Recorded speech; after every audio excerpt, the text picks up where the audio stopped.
I want to categorically state that the LSCC has the sole responsibility by law to investigate all matters of no agency is authorized to do so besides the LSCC. As such, all security agencies that are in such habit are currently asked to exist to have same reported to the LSCC. The act of the LSCC is not a wish hunt, but is to ensure that the rights and benefits of the Liberian people are protected. The LSCC, in order to ensure that prosecution and investigation are effectuated to the letter, all those captured in all the other reports, and all those captured in the LSCC investigation will be barred from leaving the bailiwick of the Republic of Liberia until justice is served.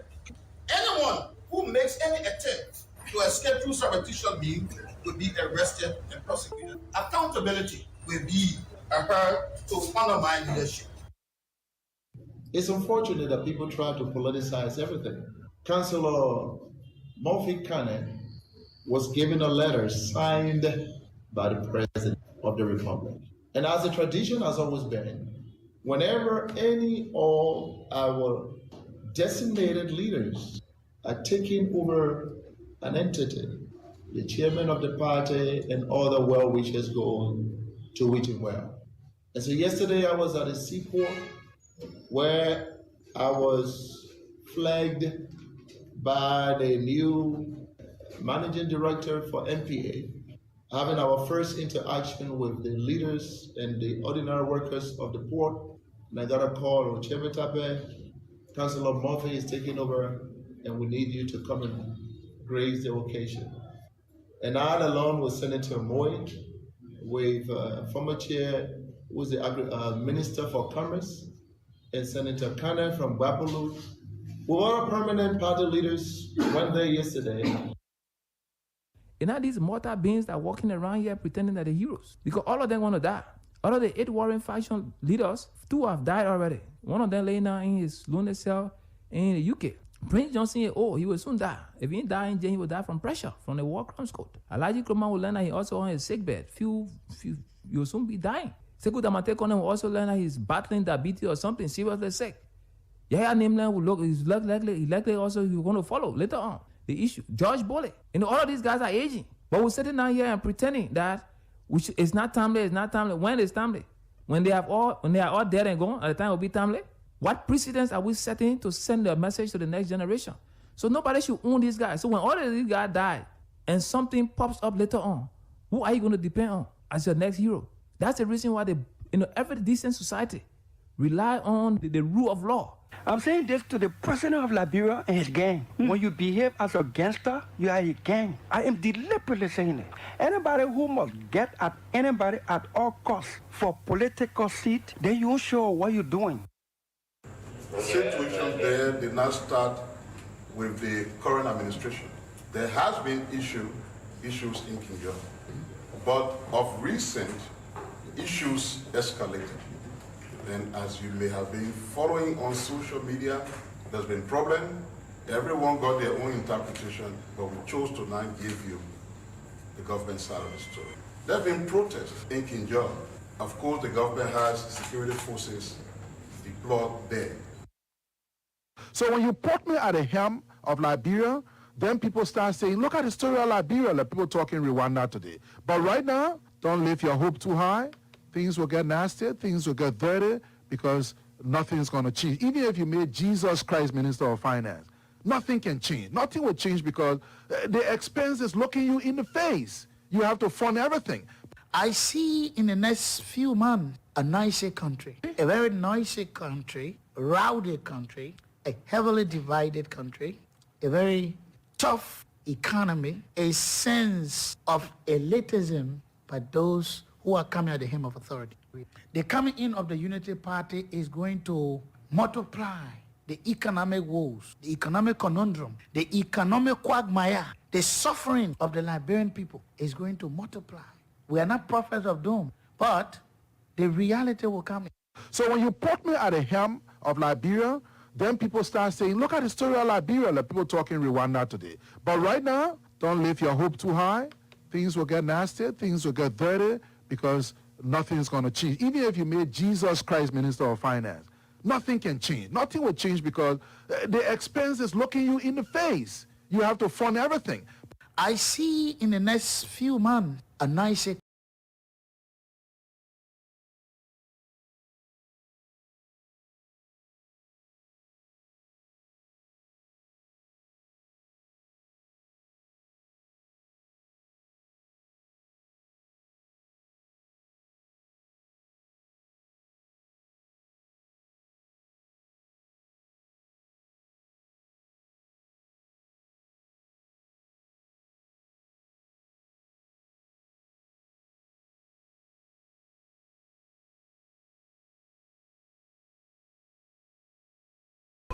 vote for you. I'm crazy. You never stayed on there. You went on air. You told the people you leaving all alone. That's not being mockery. All Liberian people you putting on the house. I'm not crazy. Some man like me, and I sit here. You tell me you have opportunity, but you squander opportunity. So who am I to come and vote for you? I'm crazy. You never stayed on there. You went on air. You told the people you leaving all alone. That's not being mockery. All Liberian people you putting on the house. I'm not crazy. Doma is my cousin. I was born in Nimakante. You got birth certificate? I come in now. Revin, take time. Revin, you divorce your wife 2 times. You divorce a 2 wife woman.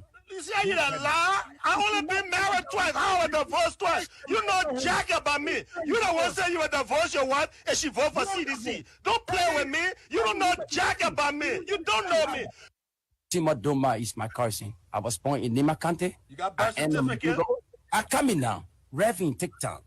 Revin, you divorce your wife 2 times. You divorce a 2 wife woman. You see how you done lie? I only been married twice. I was divorced twice. You know jack about me. You don't want to say you would divorce your wife and she vote for CDC. Don't play with me. You don't know jack about me. You don't know me. Doma is my cousin. I was born in Nimakante. You got birth certificate? I come in now. Revin, take time.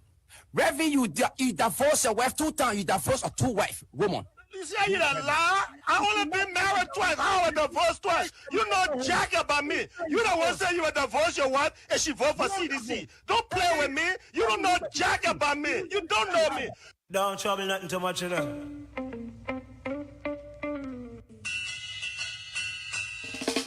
1, 2, 3, I'm loving you. 4, 5, 6, I'm missing you. 7, 8, 9, I want you back. 1,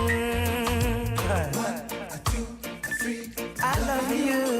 4, 5, 6, I'm missing you. 7, 8, 9, I want you back.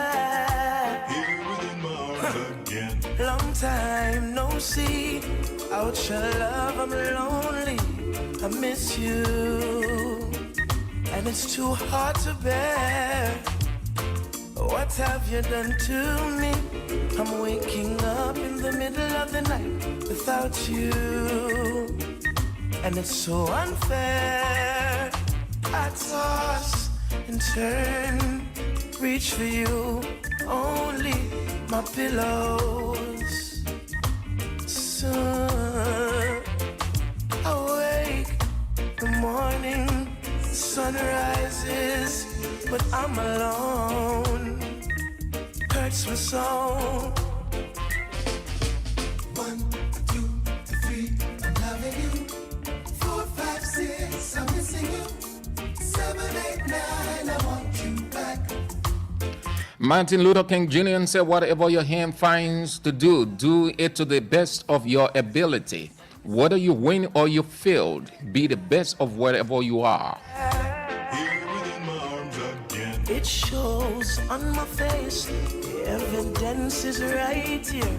My smile. The political philosophy is right. Get in, get it done right, and get out. Appetite, my food has no taste.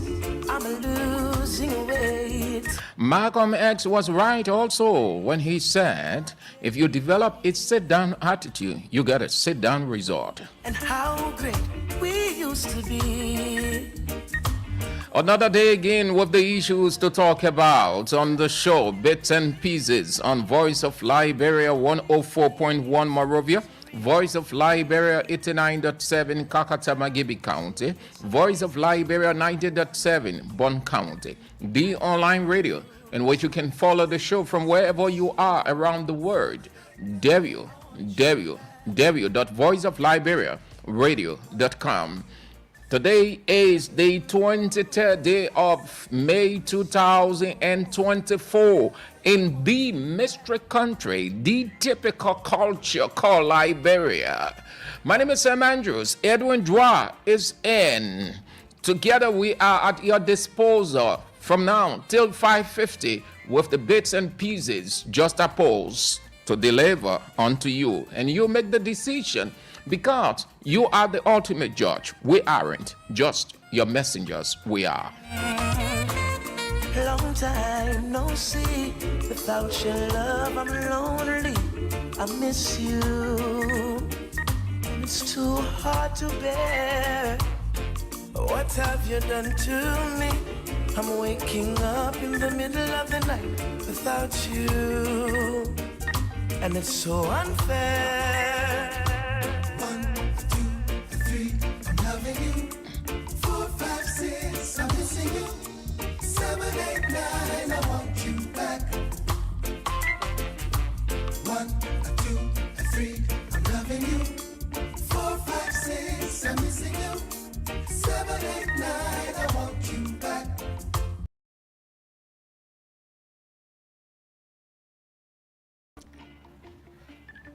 So as it is the custom of the show, let's bring those of you who have come on. But firstly, let's say thank you so very much. We appreciate your presence. Thank you for spicing up the show. We do it together. It is complimentary. We fetch the info, analyze, bring them to you, and you make the decision because you are the one of two integral members.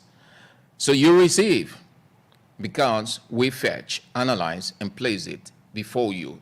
So you need us the most. Equally, without us, you can, and without you, we can. So it's complementary. Where we start, Jude Wanwe, you are following from Johnsonville, you said. Vinicius Junior Bar, you've come on from New Crew Town. According to Gloria Kofi, it is referred to as Claude de Port. New Crew Town, that place is a whole world by itself.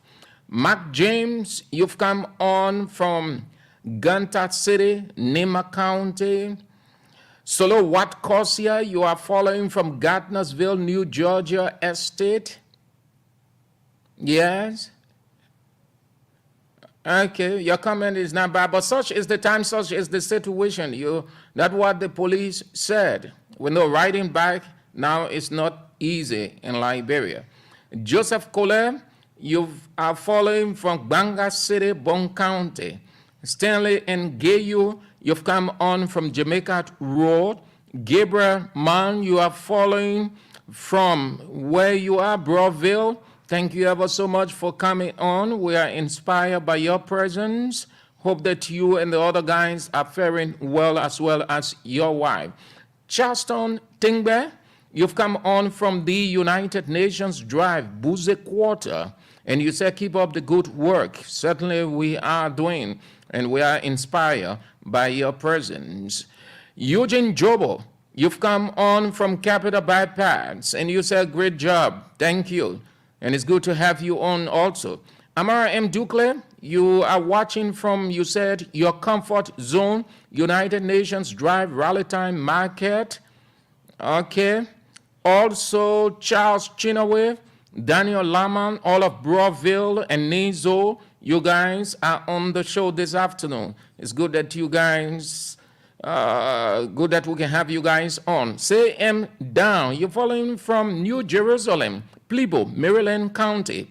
Elton Pukuyu, you've come on from Sibley Farm, Bon County. Thomas and George, you are following from Pipeline, Jallo Shop, Bala Community.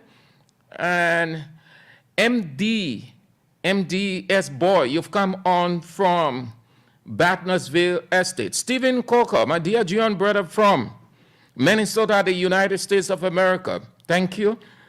It's good to have you on. Jackson Pony of Iron Factory, Block C in Community, and you are a member of Block 13. Thank you for coming on. Dwight, Minnesota, the United States of America. Good to have you on, my dear Southeast sister, Dwight.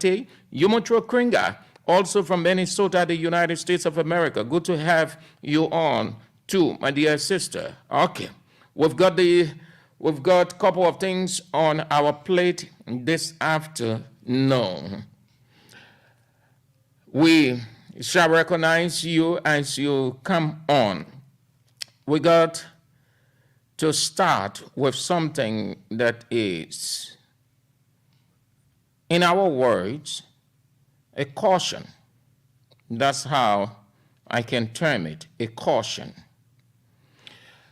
I saw this video as well as drama, and I kept on looking at the video or watching it, but I could not help more than a minute or second watching it. The first instant, I try leaving, but then few seconds I stay on to watch it again, and I could not.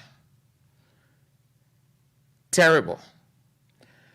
The second thing, I asked myself rhetorically whether it was a stage or a scene or drama, which means it was organized. Like you see prank, a comedy, they develop the idea, they script the idea, they rehearse it, and then they go for the dress rehearsal. The dress rehearsal is the final to the actual performance, and then, or it was a real scene. Those are the two things. Telly, my analysis was whether it is real or not, there is a lesson or message in it. Hence, I need to get it on the show. I need to get it on the show. So I thought to bring it this afternoon. If it was a stage or a drama or organized, the message is still important.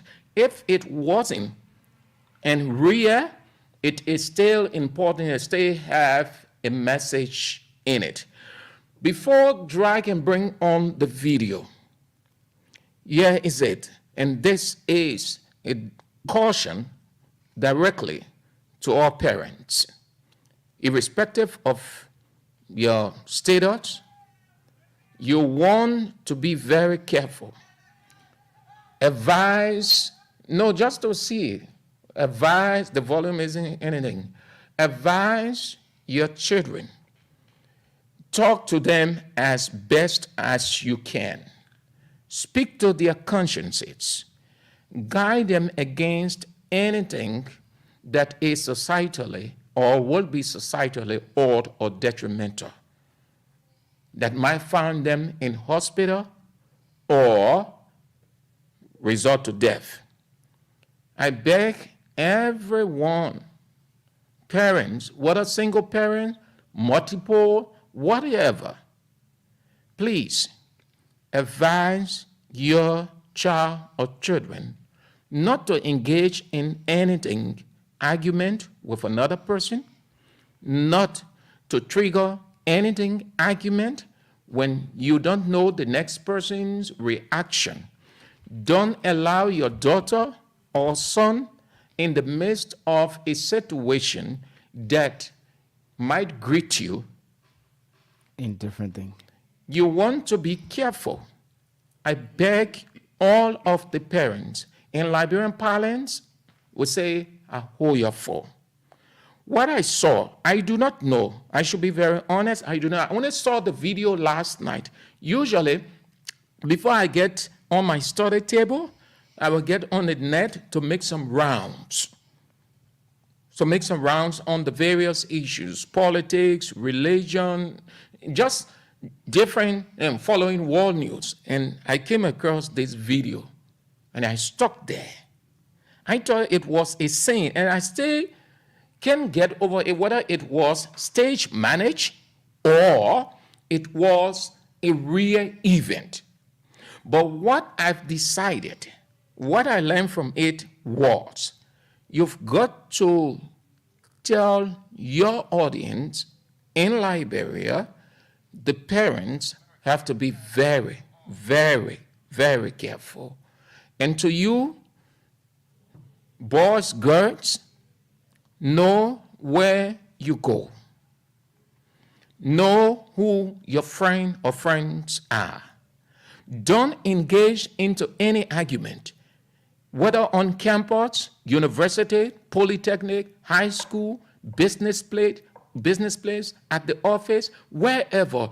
Don't engage into any argument with anybody. It is hard, I know, when people say certain things to you, you are emotional, ready to react, but you can never tell the outcome. No one knows the outcome. Don't engage into anything. It's hard to suppress your sentiment or your feelings emotionally, but it makes every good safety for you, your parents, when you can just suppress it, you leave it. Don't allow anger to reign within you. Anger is a tantrum. Tantrum means any emotional stuff that is uncontrollable. And what it leads to, you might either live and regret it, or you don't live. Your parents might regret it, live with the psychological scar, worry, weeping for the rest of their lives, and you'll be gone. Girls, I beg you, I hold you full. You don't engage into any argument in anything, anywhere with anybody. Don't do it. I hold you full. Will take God to beg you. Don't engage into any. Let's get to the video now and see, Dwad, you have it set? Yeah, so so let's get to the video. It's less than a second, about almost 29 seconds. 29 seconds. Yeah. It will play, the video will play we'll play it a couple of times so that you see. Some of you have seen it already. Some have not. That is the reason for radio, because the radio is instant. It reaches thousands of people in a twinkling of an eye. It is visual also. The TV is here, so you will see. And then you can make your decision on how you go about parenting or guiding your daughter or son or children. Let's go, Dra. So many of these things, let me make one important we can go about playing the video. Bulk of these things will happen when you observe that the kids will be on campus and the parents will not, observe them on their daily activities. You see the little girls, when they are coming up, they start to involve themselves into man and woman business on the campus. No, Chief, and it's not so much of no, an issue. It's just saying that, it's Sam, just a caution so that people, I know, Sam, because what happened, Sam, what triggered is something is emotion, and then the outcome was disaster. That's one that normal thing people Sam, engage in. This is a normal those thing. things. I'm not saying we can stop it or something. I'm looking at the root cause of some of the confusion on campus. The girls will go not only on campus, everywhere. Yeah, but this thing happened on campus. That's why I said at the marketplace, in home, this thing happened on campus. Office, everywhere. This is just one of several scenes. It's a case study we're using, right? But this thing, the particular one happened on campus. So when we are referencing, a confusion but like it's not so much of this campus. It is the event. It's not the place. But what happened is the message that you're sending across. The caution is not where it happened. Simple as that. That's the message. You sending a message across. Whether it happened in the United States or it happened in Liberia, your content is what happened. That's all. But Sam, we got to know the root cause and some of the reasons why people are but always in confrontation where with this each thing other happen? on Which campus. country here? You can tell. No, I'm not talking about the particular country, Sam. Okay, but that's it. Let's leave it as it is, Sam. No, let's just go to the let's go to the video so at least about, because this thing I think is in a foreign country. It's not in Liberia. It did not happen in Liberia. It's in a foreign place.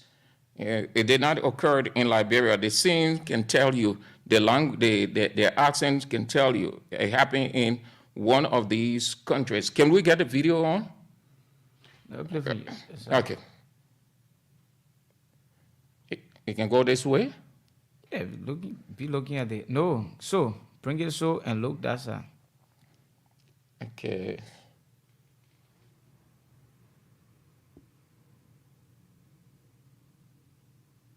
So you see what happened? Her neck landed on the chair and it broke instantly. I do not know whether it was stage managed or real. If it was stage managed, there's still a message there, a caution. If it wasn't stage managed, well, then that's it.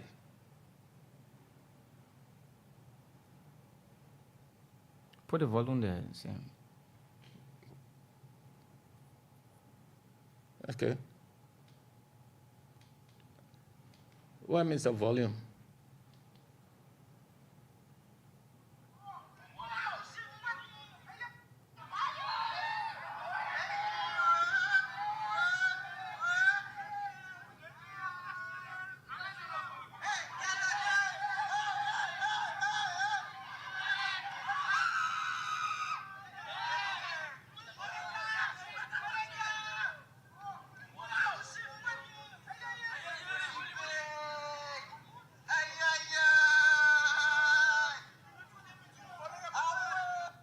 Okay, so again, I do not know whether it was stage managed.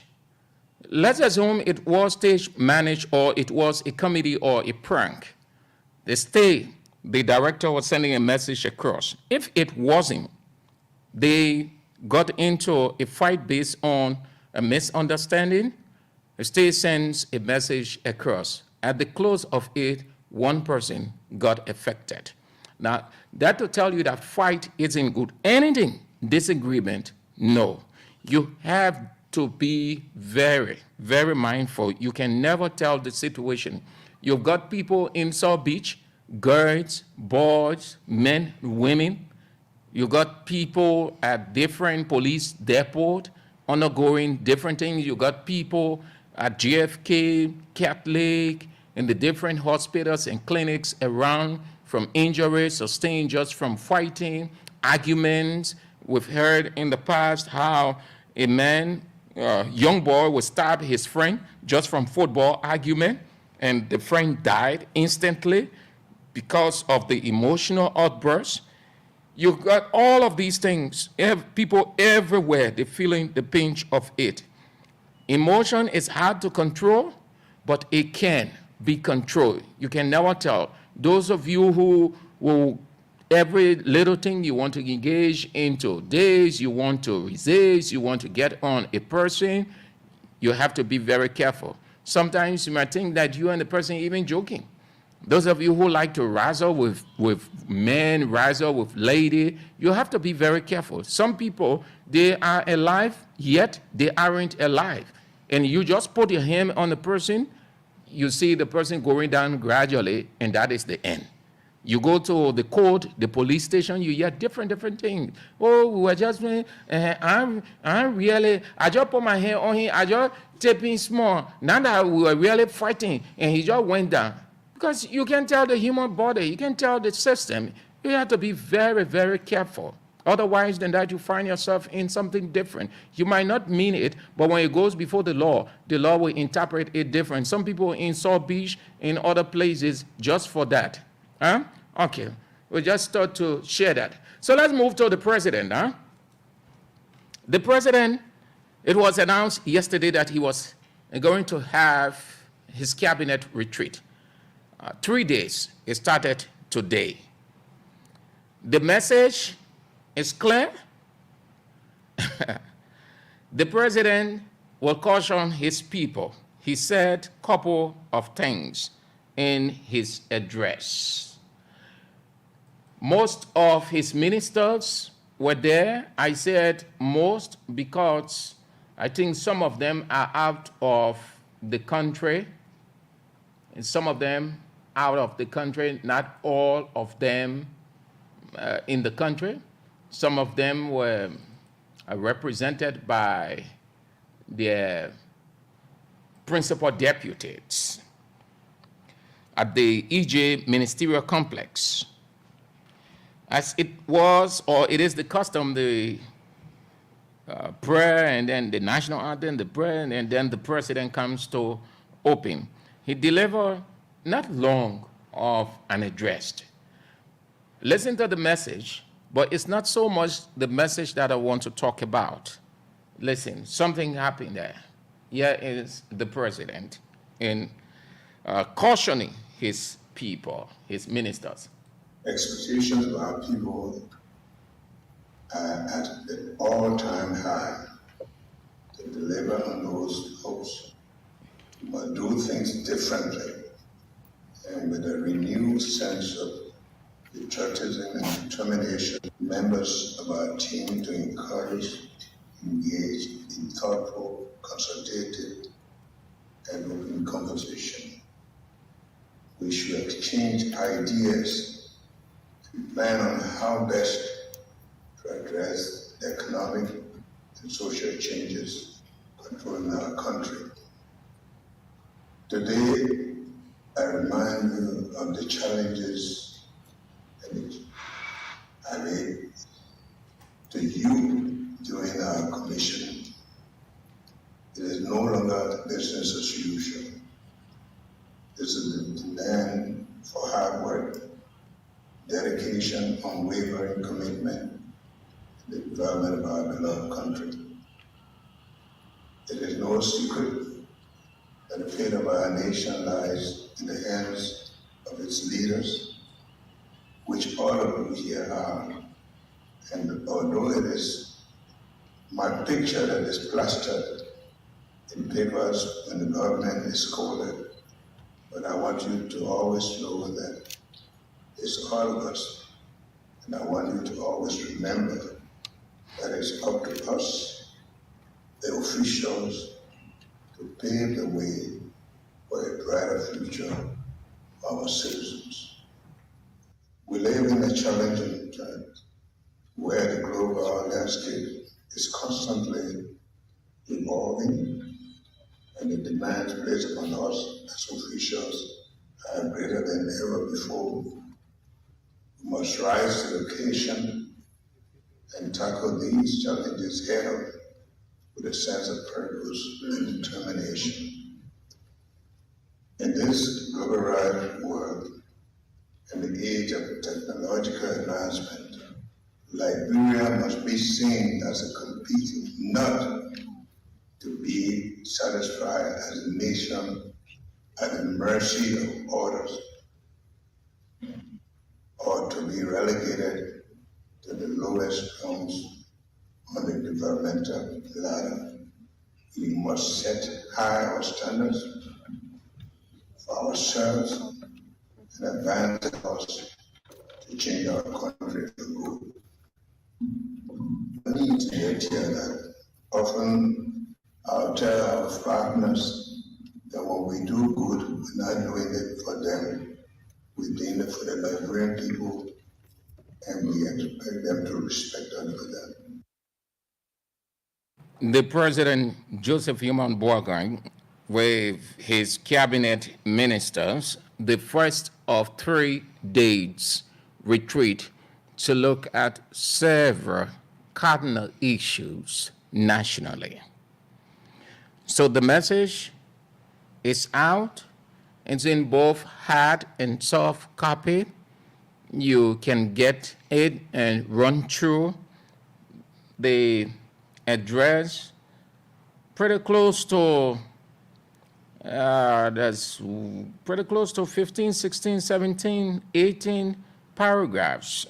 is a bit long. He ended by saying,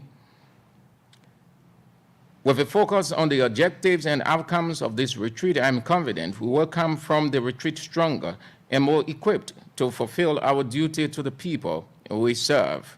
Okay. So, yeah, it's it.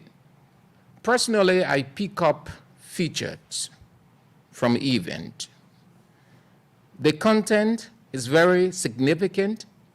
That is the purpose for and of any gathering, but also there are the simple specifics. They are very simple, but they are very specific too. If you're attending whatever the event and you are not keen on the sidetracks, well, you will just be in a denial if someone is saying something that occurred there. But this is a direct stuff and it's not something new. But I think we're not making improvement. The president's office isn't making improvement. The same thing is happening. One, the president is sitting, reading from his prepared text. And how the text was prepared is very unusual. Very unusual. We have seen diplomats' scripts. We have seen diplomat scripts. Usually the script is written in a way it's on the same plain sheet, this A4 sheet. But the sentences or the lines are a bit bigger, the wordings, the lines are spatial, the wordings are a bit size, so that the person doesn't make mistake, or even if he loses sight of a given word, he will immediately find that word when his eyes are back on that word. So the president's script was the same that we do here. Let me give you a rough understanding so you will know. We don't come in with wide sheets. The same A4 sheet, because we're not coming, we've already talked about it, we analyze it in the background, we put all of the stuff together. So what we come with in the studio is a reminder or the template. So if you see here, this is it, the president's address. And you see here, you see this sheet? This is how we come in. So instead of the president's sheet, this, where, okay. No. Where? To the camera. Oh, okay. All right. Okay. Instead of the president's sheet being like this, open, while it is, like this, short. Short. So he had several. Two, the president is reading and the hands of the president trembling or shaking. The president is close. Now, those of you who do public address, they have not done it repeatedly, but at least the ones that I was opportune to have done and the coaching behind the scene and what we've seen of other people. Sometimes if the person is a bit nervous, the public address, the people take a number of things, too many things they take into consideration to determine whether the person is in a right position. One, they will take into consideration, look at your countenance. Two, your voice, how you sound. They call that voice cracking. They will look at your body movement and a lot more. They'll make a determination. Sometimes you go to a gathering, you hear the podium, you say, the guy confused. The man confused. Not necessarily that he isn't good, but yes, the atmosphere either has overwhelmed him or he just not flowing as the way the people would. Something is happening within that person. All of us know for a fact that the president isn't in a good bill of health, but it doesn't negate the fact that the president's speech cannot be prepared in a way and positioned in a way that he will read.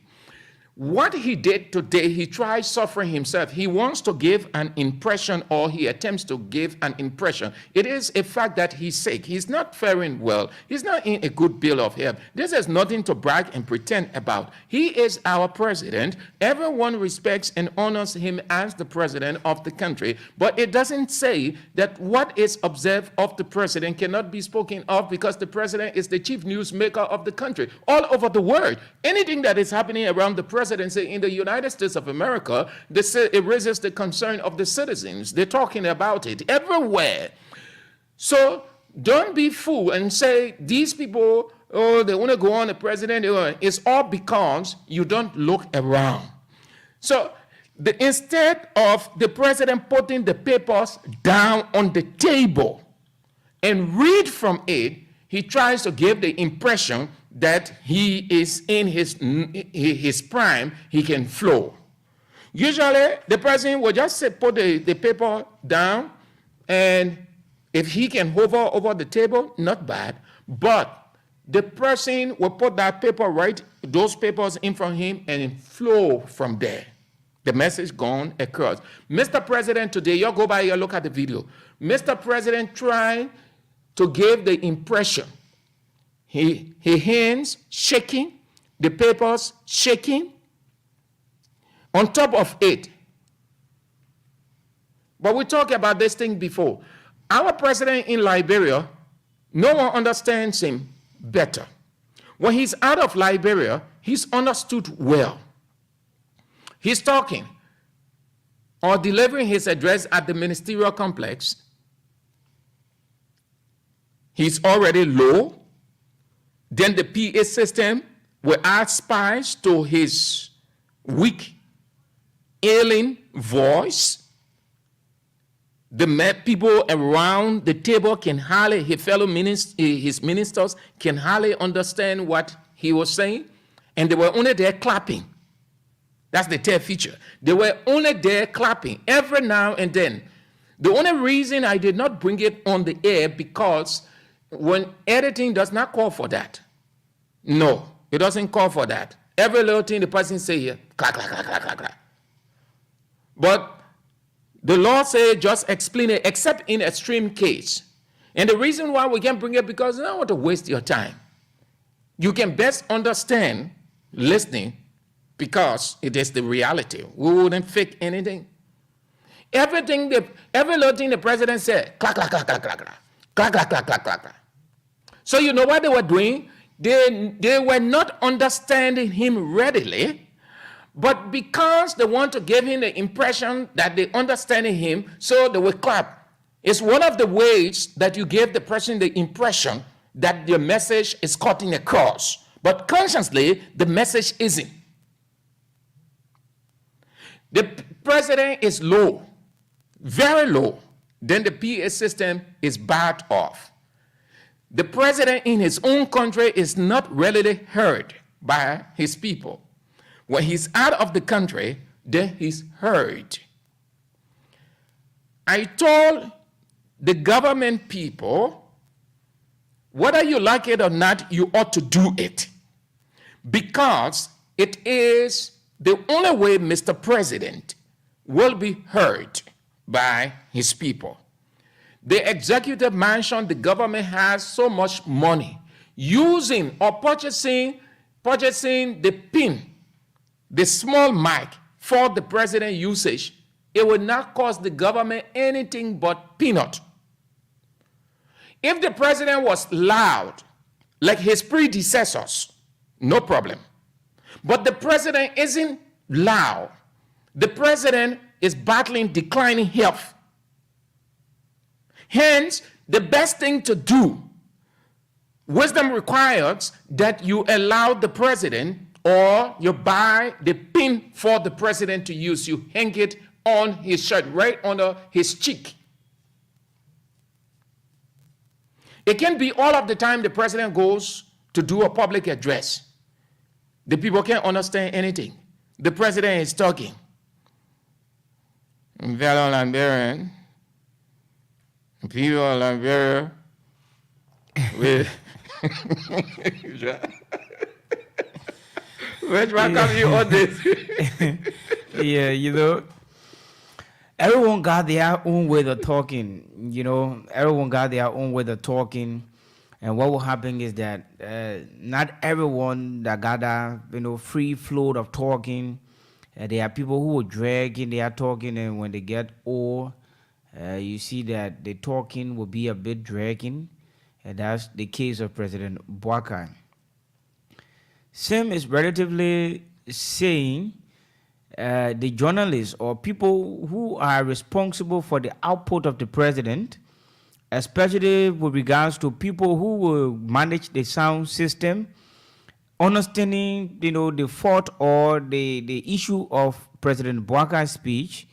His voice is not that to the level where you will use a microphone distance from him, then you expect yourself to get a very good output. So in short, they got this wireless microphone. It can be connected to phone and other stuff. You can place it right on the shite, like Sam said. You can place it right on the shite of the person. It's not eating any part of the person, but once you talk, it will give out a very good output. That's what the people use in the Western world. Like Sam said, whenever the president's travel, you will hear him clearly because the equipment the guys are using outside there is sophisticated, and the one we're using here we term it to be sophisticated, but it's yet still far that it can permit us to actually get the clear understanding of what the president is saying. Let's agree the president is old. And the president talking, you will not really get him until you're really close to him. So in short, the best thing would be the wireless mic is a recommendation now from Voice of Liberia to the guys who are managing the sound system or who are responsible for maybe press and whatever stuff behind the president. The wireless mic is what now needs to be purchased, and you can start using the wireless mic so people can actually get the clear, volume of the president. Let me be real. There are some things the president will be addressing that are very paramount, key. You want to get every bit and piece of what he want to say or he's saying. Like you listen to his address, when he was talking to the press after his meetings with the Acela Meta group, you couldn't hear anything clear. He was like addressing and telling people the outcome of the meeting, though he did not talk for long, but the low time you will have to send message out. Even if you talk for 29 seconds, 30 seconds, whatever thing he has said in that 30 seconds, it is a message. Either will positively or negatively affect Liberia, but people want to hear and get the message clear. The message, when he came from the meeting that day, talking, you could not hear him clearly, and you saw people all around him, journalists try figuring out. It can appear as if the journalists don't have, that kind of good equipment to capture the president's voice. Journalists got their own equipment, but the journalists are not allowed to stick the wireless mic on the shot of the president because that's not the protocol. No one is allowed to do that. So the press secretary now, in her wisdom, should be able to bring out the clear message from the president. You'll try to get the wireless mics anytime the president. We already know his problem that he don't have that kind of loud voice and clear voice. So once he's speaking, always have the wireless mic to stick on his shite, and when he's talking, the wireless mic will amplify the voice, and people of Liberia will be able to get the president clearly. They think they're not politics, they're not something like we against or we for. No, they're not for and against issue here. The thing is about we need to get the clear understanding of what the president will say. You see, when other countries are progressing in technology, we are here purchasing retired and old goods, that people have used in America, tired with, then they're sending it down here. We feel we are getting equipment. But the standard equipment, this is a presidential stuff we're discussing. You need to have the sophistication. That when people using it, you know exactly that what the president is using is quite different from what other people will have. That's the difference. But everybody using the same thing, then you expect different results. Like he himself was saying that you can't use the same thing over and over and expect different results. So we can be using the same microphone, giving the understanding that we need a better result from the president. I think in my mind, the press secretary should look into it so they can purchase, or they can even order a standard mark, or they can even put in, because they got partnership with China, because that's one of their partners in progress. China, you get to China, India, Thailand. You can have even Italy. You can have a quality mark. In how much you are recognizing that that's the mistakes, or that's the problem that causing the president's voice not being very clear to the people, and they are complaining.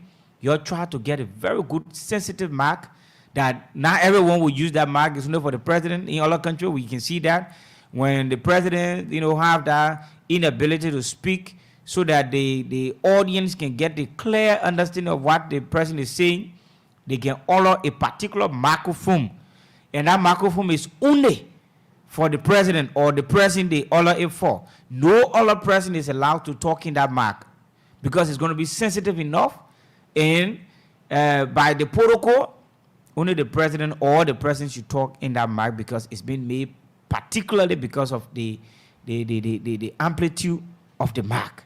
So we need that. That's a recommendation from Voice of Liberia to the E-Mansion. You please try to do so we can be getting the president very clearly. So the president completed the first day of the retreat. Tomorrow, Friday, the second day of the retreat. Before the show comes to an end, we'll bring you some of the issues they talk about. Day 1.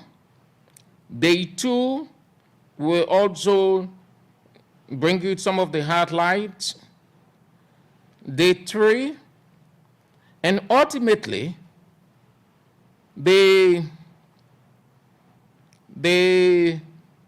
assets declaration. The president press secretary said that the president was going to bring up that in the retreat.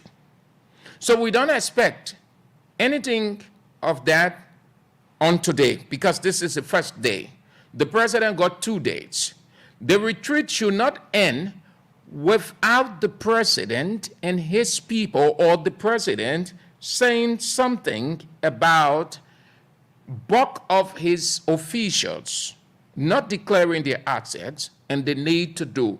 If that retreat ends and there is nothing from the president cautioning his people to do the needful, do due diligence toward the code of conduct by declaring their assets, then it will be a foregone conclusion that the president cherishes corruption, administrative corruption, and every other thing he said prior to his ascendancy to the presidency was just a mimic or a fun. Hence, statements coming beyond that retreat should not be taken seriously. So we expect that to happen as soon as we can. Now, let's move now to the Yekepa situation.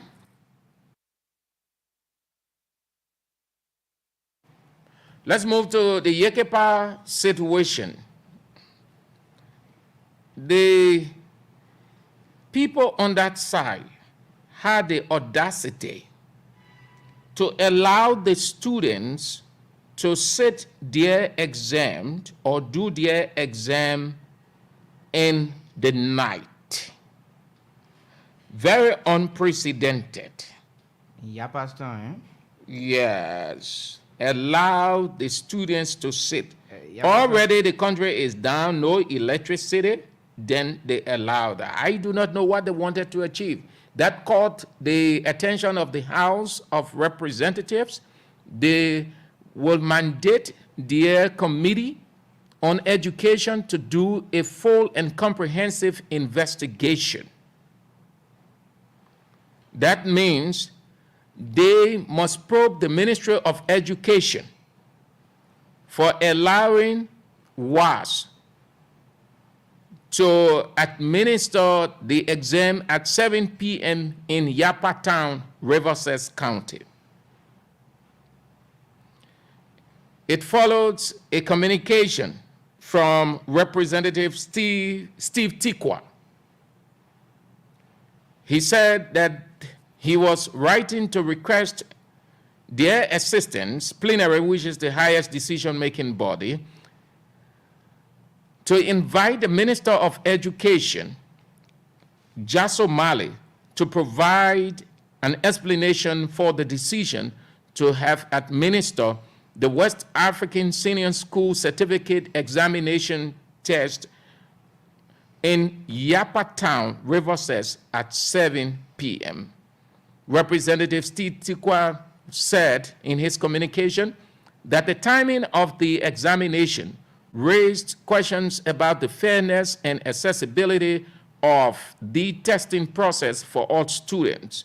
He went further to say that administering the exam at such hour could have potentially disadvantaged students who may not perform at their best doing. Forget about the performance, Mr. Representative. The main thing here is the time. Whether the student perform, whether it will put them at a disadvantage, it was wrong. It was wrong. Whatever the circumstance, you don't allow any exam to be administered in the night. This country does not have no system electricity. The city center is bad. Least to talk about the interior. So it's not the issue of inviting. The same thing we were talking yesterday, Joa. Yeah. The same thing. The guys will just take interest in inviting, call this person and let the person come and tell us. The first thing first, the Minister of Education, the person who has the oversight, must immediately query the Minister of Education. What has the other people got to do with it? You got oversight. The man who responsible, that senator or that representative who has the oversight responsibility or chairs the Committee on Education, must immediately move to inquire. From the very first day it happened, since it happened, you know how many days we've gone since it happened? It was bad, it was shameful, it was disgraceful. You can't do that. Little football game being played on SKD. What the referee say? The referee said the lighting system wasn't good enough. So the game could not go ahead. And he was right. He was right. Least to talk about people who had Jasso Mali, the Minister of Education, Senator Darius DeLong, the know-it-all senator. Area Senator Mange. Mange is the chair on education. Come to Mange. Okay, Joel, continue from there. I'll come to Mange. So Senator Mange is the chair on education. These are least things the House should consider. And these are least things the Ministry of Education to consider. The thing here is, how did they prepare the test paper to leave from Mosurado or Monrovia to have landed in Riverside County? Who is responsible to have taken the test from Monrovia to Yapastown? Or who took the test, at what time the person took the test from Monrovia to Yapatown? When these investigations are done, that is taken into consideration too. How the students of Yapatown been doing the other tests, and at what time they took the test equipment from Monrovia, and it landed since they started the test from I think last week, Wednesday, up to current. the people been taking the test on time only. For yesterday, they took the test in the net. So there is something feature going on there in Yapatan. We are not saying students are responsible, but the individual, either the plotter or the examiner over there, something is ongoing there. The plotter or the examiner might be in the know of how the test arrived late. How possible, even if you're taking tests from Monrovia to go to Yapatan, you already know the condition of the road that they said the president paid in the 22 million. They said Riverside benefited from that rehabilitation of roads. So we don't know as to how the test, arrived in Yapatan very lately. That got the people writing tests at 7 to 8 o'clock in the night. The thing here is, you should already know that you don't have a good road. So even if you are not carrying a test by a chopper, you're riding either by motorbike or by car, given the nature of the road appearance, the road is very bad, you could use motorbike. If you are using motorbike, the motorbike could move in sequence. You could have 2, 3, 4 motorbikes moving at once. You got a Liberia National Police to be on one motorbike. From Buchanan to the Yapatan they're discussing, isn't that much distant. If somebody runs, if you're ready firing, you could take like 3 or 4 hours on motorbike and you will reach. And you understand? So the thing here is, the car is not going. The only alternative is to use the motorbike once you know that you're operating in time. So since you're operating in time, your thought should be, if we're picking up, the calculation will be, if we pick up from here at 5 o'clock, calculate and add additional 4 hours to 5, your target will be written by 9 o'clock. So 9 o'clock, whether it be in the morning or in the evening, then you do your mathematics and will know exactly at what time to reach with the test. But nothing of such was being done. You saw a student writing tests in the net. It creates suspicion. And at the end, you will see the very education ministry or the WACS authority canceling results from that center, talking about people will be found in collusion, and a bulk of students' result will not come out. WACS will hold the result. They say students, found in collusion. Why? Because they wrote the test in the net, and anything can happen in the net. Once the test arrived late, either the plotter or whoever responsible for the test arriving late might know something about the collusion that will occur there. So the students' results will be placed on hold again. So these things are not good for our education ministry in Liberia. We are already, considered being behind. So everything and every day people will not continue saying one thing over and again in the country. NEC time will come, you see better people arriving late. Wax times, test people arriving late. So what is responsible for these things now? Is it poor preparation, or lack of adequate equipment, or people are not willing to do the job willingly with their mind, but because of condition, they just want to jump there and do it because they want to get something for themselves? We got to be patriotic. We got to love our country. We got to do things for our country so the people of our country can live a better life for everyone. There's a standard set. People should pass the WACS. Students are going to set the test. The result from yesterday will be highly monitored from Yapatan. So once 2, 3 students got the same answer, they will be sent to the collusion center. So it means their results will not come up freely. And this is not a good call for our country. Education Ministry, the chair on education at the House of Senate, Nathaniel Mangill, you need to launch an investigation, and the investigation they're talking about, it should be thoroughly and adequately investigated and let the people see the real truth into it. Certainly, Dram, you couldn't have put it any better. That exam must be canceled.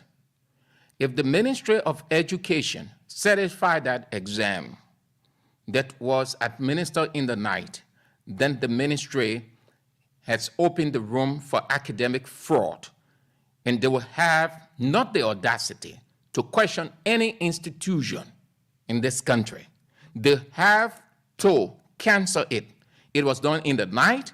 Too many things happened over there. The Ministry of Education or the West African Examination Council cannot certify that exam administered in the night as free of anything. No. The best thing to do, you cancel it and let it be re-administered. If not, well, then it's business as usual. If not, it is business as usual. Education Minister, Wyatt Boss, you cancel it forthwith. You can administer it another time. You can redo the test. But that test should not stand. Those of you who, if you receive your paper and you fail, you come out. You tell the people that you pass and the people tamper with your paper because they force you to take the test in the night. They have a reason. They knew why they did it. It was wrong. We don't have a full electricity in this country. This country is going backward every day. The city is dark. Everywhere is dark. Least to talk about the interior. Then you administer exam in the night. Madam Minister of Education, Jason Malley, called the man responsible, the Wyatt Boss, and let him cancel that exam. If you certify it, well, we leave it. But you will hang on other people, you will say some things, and we get on you. We have your record already. You set a bad precedent. That bad precedent has become a history. It will not die down. We make reference to it in the past, from the past, when you're chastening other institution or individual from academic perspective. You cancel that exam and re-administer it. Okay, before we open the line, here's another one. Listen, why it is true that presidents, the United States is the is it the biggest country on earth in terms of power, influence, might? Oh yeah, that's the world superpower. Yeah. So every Liberian, it's not only about war, industry, trailing centers and stuff. They are all included. Every Liberian president desires to meet the U.S. president. Liberians will always be anxious to see their president moving to see and meet with the U.S. president.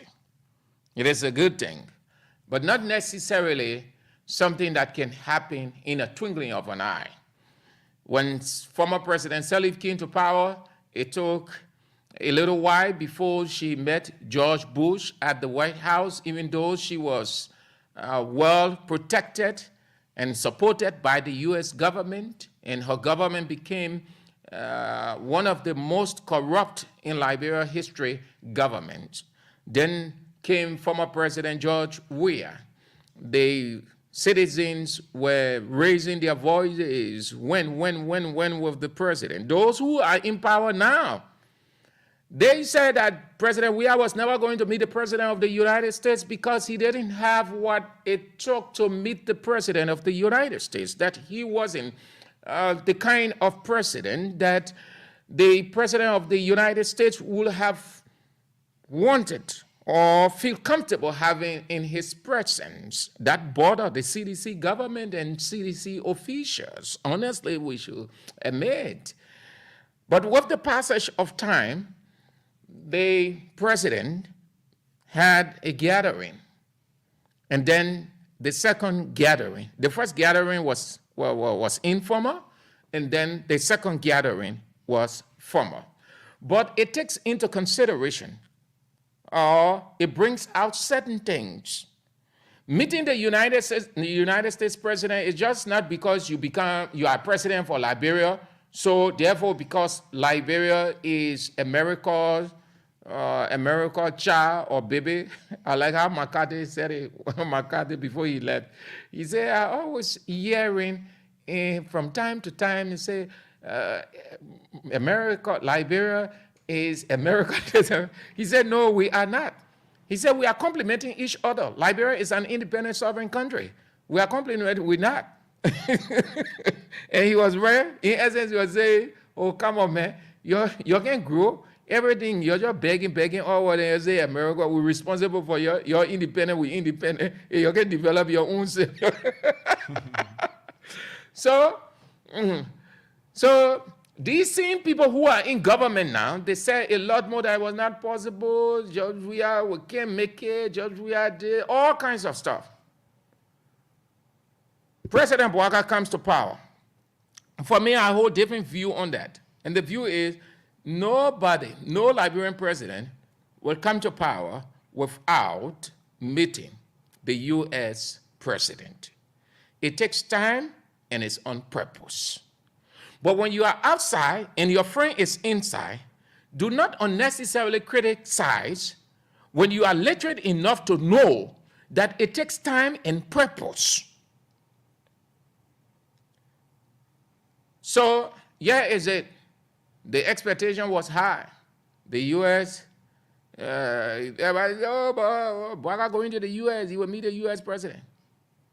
I brought this up to tell you that you have to be very careful. The president, Joseph Iman Bouaga, will meet the president of the United States. It takes time, it's on purpose, it's by itinerary. Yet is the president of Kenya, William Ruto.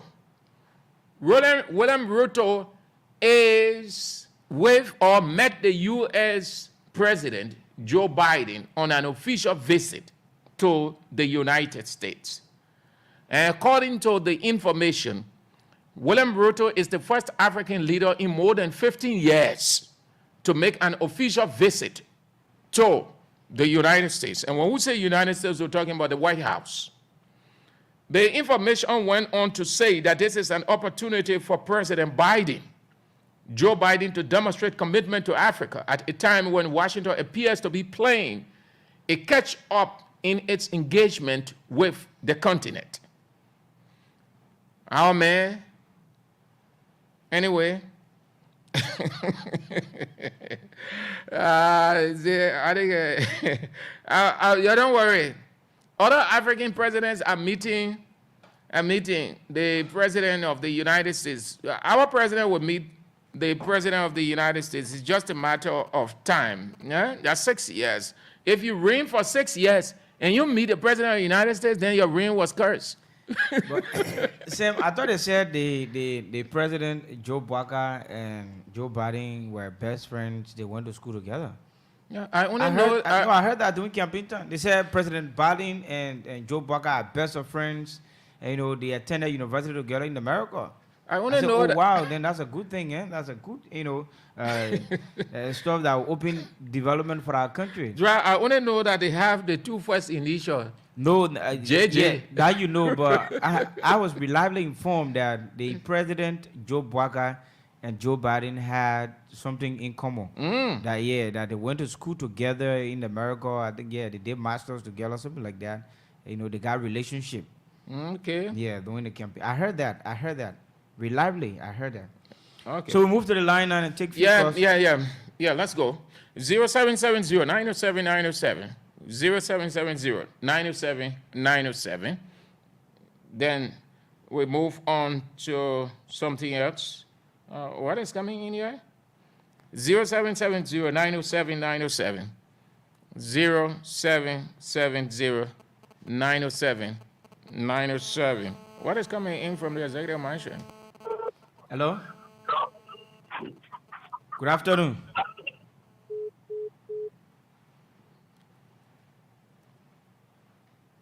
Zero 770-907-907. 0770-907-907. Hello? How are you? I'm fine. Your name, where you call from? This is Benigo G. Neto, a.k.a. political disciple of Jawia. I call you from Suve, Congo Town. Let's hear you. Okay, let me say thanks to you and thanks to your co-host for the talking points. I think you guys are meaningfully providing information, and for which somehow now will go through the be a listener of the program, more especially the force of Liberia. Now, listen, you see the government, the way the proceedings is very sad. That how you will allow students under the watch of the Ministry of Education, more especially Omer Jasso Male, to allow students for the first time in the history of our country to take wire or wires in the darkness. It is very sad. And it is disingenuous that these are things that bring disgrace on the education sector of our country. And it makes international community to lose appetite in how state authorities are running their state, more especially from an educational background. So I'm calling on the Ministry of Education to find a needful, because we don't want the children taking a test in a day and a result being held. And so I call on them to do the needful for the success after taking the test. Thank you for the time. Thank you. Hello? Hello? Hello?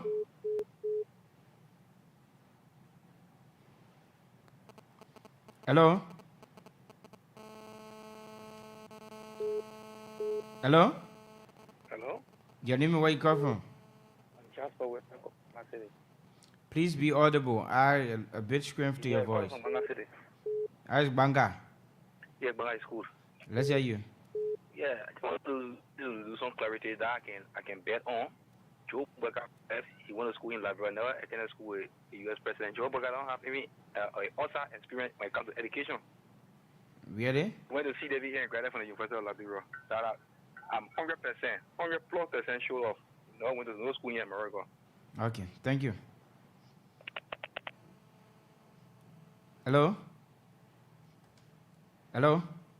Yeah, good afternoon. Yeah, good afternoon. Your name and where you come My from? name is Christian Sebe, and I'm phone you from my comfort zone in this 15. I can listen to the presentation of Fan Obi Angels. This does not occur well for the educational system that we exist. So, the Minister of Education and all of key administrators need to hello? You live? Need to put in I call it proper mechanism to control the situation, because it sends over a wrong signal and things, and people will not want to trust our educational system. So if people give a job to a respected institution, should be able to perform adequately. Yes. So if we continue to be in a cycle, a meeting will not change. So we need to refrain on that type of laissez-faire behavior on it. Hello? Hello? Yeah, how are you, Joe? How are you, Sam? We are this fine. This is Edmond Carr, the visual impaired guy that I asked him for to deliver all your campaign promises. You know, as Sam was saying, the educational ministry and WIRE need to cancel that particular test and ask the students to take it over, because they are not responsible. Because these are some of the things that we were saying around here. You claim that everything that was happening in the past government, they were happening because they were not capable. They didn't have the ability to resolve the kind of an issue. You know it very well that the road issue is difficult, as Joa was saying. You use motorbike escort by a police to deliver the material. In fact, you should have even delivered that material on time so that the police would guard it until the day of the test. The test, it is not being taken every day. Today, if you give the test, sometimes the following day, the student will not take the test, sometimes they sign, sometimes the article will be taking test. You could have rearranged that test. Instead, you allow them to take it, then at the end analysis, you will come out to see the students pass a report, and then you cancel the entire test to bring profit. We don't want that. So do the needful. Now to the president. You continue, this voice of Liberia continue to help the government of Liberia to manage the president. The time that you needed to impress the Liberian people about your old age, about your health condition, it was campaign time. Now campaign time has passed. You are now the president of Liberia. We know what we have. So what we need to do now is to manage him so that he will not continue to bring disgrace upon the nation. That is that. That's what we need to do. We are aware, but you are trying to still impress us that what we are saying is not true. And in the instance of trying to impress the people that what these journalists are saying is not true about Bwaka, you will continue to be pushing him into mess and putting the country into mess. So do the needful. Thank you. Hello? Hello, Major Andrew. Your panelist in studio. Go ahead. Hello? Go Yeah, ahead. my name is Steve Guerrero, and I call from the District 2, Johnson Days to be precise. Yeah, for the education said that we told the people in the past that the government is not get no special error. Anywhere, you can see the error from the starting of the government. We were criticizing the education system, as some of the current president said, the education system is a mess. And in the toilet room, in the other room, they get followed. You see today what the alliance going to do? Taking the wife in the darkness. What it shows the people, he's not qualifying anything. You see the way the people leading the country. The rest issue, the criticize, everything going wrong. You see what we talk about? The government is not qualified. It's not competent. It's not qualified or anything. It's not even go to any school outside Labrador. Nobody will tell you. You get there one BSc. From very in Labrador, nowhere else. Who the very there? Let me explain say how. Thank you for the time, my brother. Thank you. Hello? Hello? Hello, good afternoon. Yeah, your name and where you call from? My name is Clarence, and I call you from Bangladesh this afternoon. Yeah, Clarence, let's hear you. You know, for me, in a much that we brought this old man to power, but it is also good that, you know, we be objective when we say things. I think the issues that had to do, like, more especially rights issues, I think Moda has something to do with it. I mean, we not talk anything about Russia today. Yeah, because people, in the first place, you cannot have somebody who comes from a business lane who been, you know, link with such a commodity, you know, setting in the country, you made him a comrade minister. I think the president needs to start thinking, you know, beyond, you know, the boss, you know, to do the right thing when it comes to appointment. You have a lot of people here who have integrity, but if you check some of them even suffer, they brought the party into power. But the old man, they're not even appointing any of them because, you know, pretty much they want to have people that they can control, they can pull by their nose. So not because I supported the party and when something happens, I can be bold to say the truth. And if the party is not careful, he's going to make a shame before the Liberian people, before they say their end. Thank you so much. Thank you. Hello? Yeah, good afternoon, Melvin and that of Sam. Yeah, good afternoon. Yeah, I'm Peter David Castle. I call from under the street lights in Lower Johnsonville. So, as for us, what is unfolding now as relates to the deficiencies of this particular government that is surprising to us. And quickly to the issue of the rights. Let me tell you, nobody should come and blafu themselves that Joseph Boaka is not aware of what Amin Moda said. You see, this morning, and a deputy minister or Daniel Sandu, the man said, Amin Moda said it was finding. So even though Amin Moda did not say it was finding, the man said that is the actual price of rent, 18.5. So this clearly validates to yes, they are aware of what Amin Moda said. So you should not.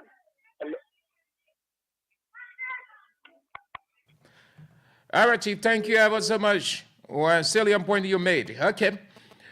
You're listening to Bits and Pieces on Voice of Liberia 104.1, Morovia.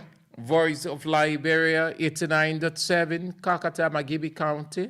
Voice of Liberia 90.7, Bon County, the online radio in which you can follow the show and all of the programs on Voice of Liberia from wherever you are around the world. www.voiceofliberiaradio.com on this 23rd day of May with me, Sam Andrews and Edwin Dra.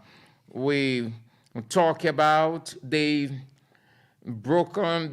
scene that took place. Don't know whether it was real or not. The president's cabinet retreat, the first of 3 dates. And according to his press secretary, he would say something during the retreat about his officials, the delinquent ones, those who have not declared their assets. She said we should expect that the president will take action.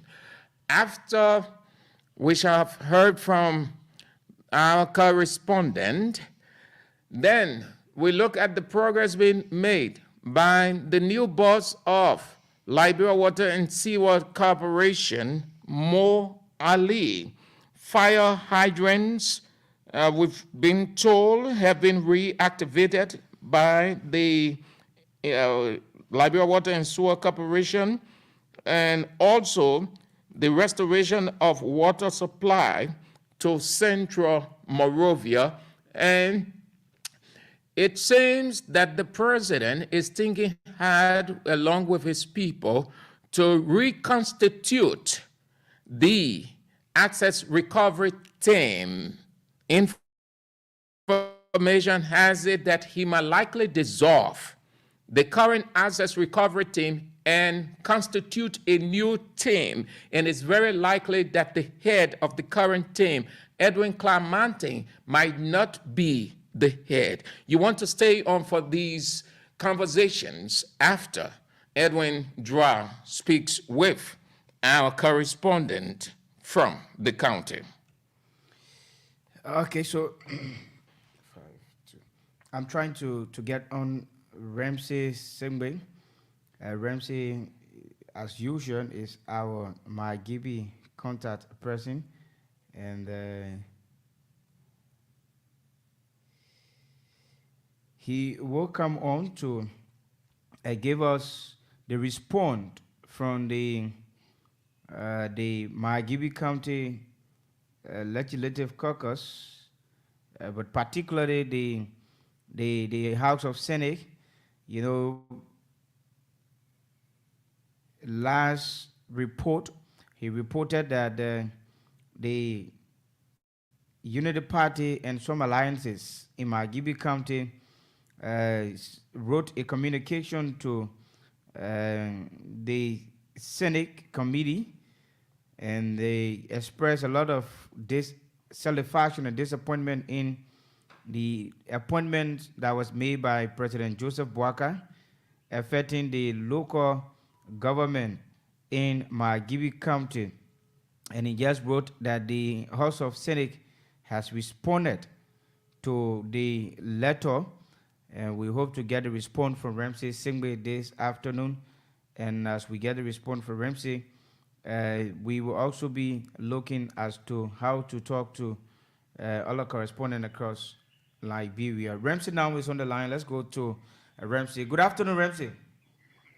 Good afternoon, Edwin Jua. Good afternoon, Chief San, and the rest of the folks listening all over.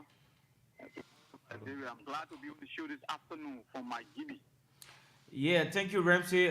You last reported that the Unity Party and some alliances forwarded a complaint or wrote a letter to the Senate, and with regards to how the appointment was being made affecting local government in Margibi County, expressing their dissatisfaction, disenchantment in President Boakai appointments. The Senate has responded to the letter. Will you mind telling us more about where are we? Well, you got it very right. I think you also may have been following up on the issue. The House of Senate, the leadership of the House of Senate, headed by Senate Pro Tem Yombli Kanga Lawrence, she called the disenchanted team and the accused team to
leadership and UP leadership in the county is dissatisfied.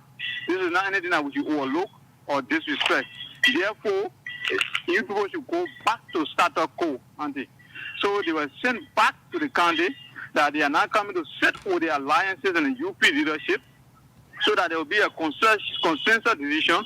If some of the names will be changed, they will be changed. If some of the names will remain, they will remain. So that's where we are. They sent them back, and so the confirmation was being denied. So that means the local authorities who were earlier appointed by the president have not yet taken office. They have not taken office yet. Okay, they have not been confirmed yet. But the other side is that I think they are looking at it and considering it from the political background. But the other side is that the decision taken by Ben Fofana, and because those that are named also inside include Colonial Kuro Topa, who is the Deputy Minister of Administration for the Minister of State and Presidential Affairs. Huh? She is the one who Ben Fofana then wrote the letter to do some swapping in the names that were already on the website. The names were earlier posted on the 17th, right? Those names were nominated on the 17th. And so she wrote her letter and the swapping was done. So her name is also in it. So what will happen now is that the president has a constitutional right and power to nominate people who he feels comfortable to work with. But the president, Ramsey, there's a point I'm getting. I don't know whether you could give me time to see it through. Okay, go ahead. Yeah, just before I forget. So the president has the constitutional power, but there are people who brought the president to power to have this constitutional power. There are people who make him to be the president. Their voices are important. They must be listened to. Now, it appears that most of the people in the country are saying it appears that the president is not in control of most of the things that are happening, because when most of the decisions are taken, even when it is on the senator or if it is thing that people think that he has met his consensus, or he was able to screw on Nazi and so that it was well put into place, you kind of realize that there are things that were just done some kind of way, and then those who did that, they had to change it around.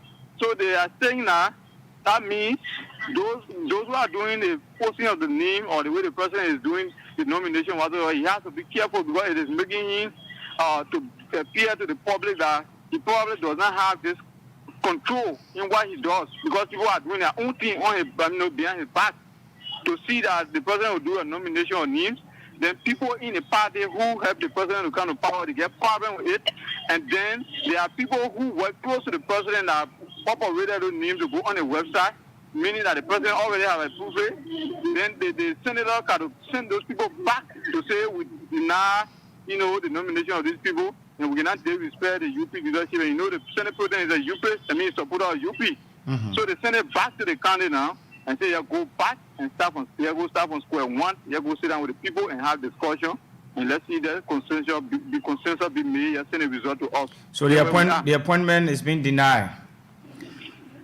Ramsey? Yeah, we can consider it to be denied because the nomination was not done, that they must come back, because if possible all the names will be changed. If possible some will be changed. If possible everything will remain.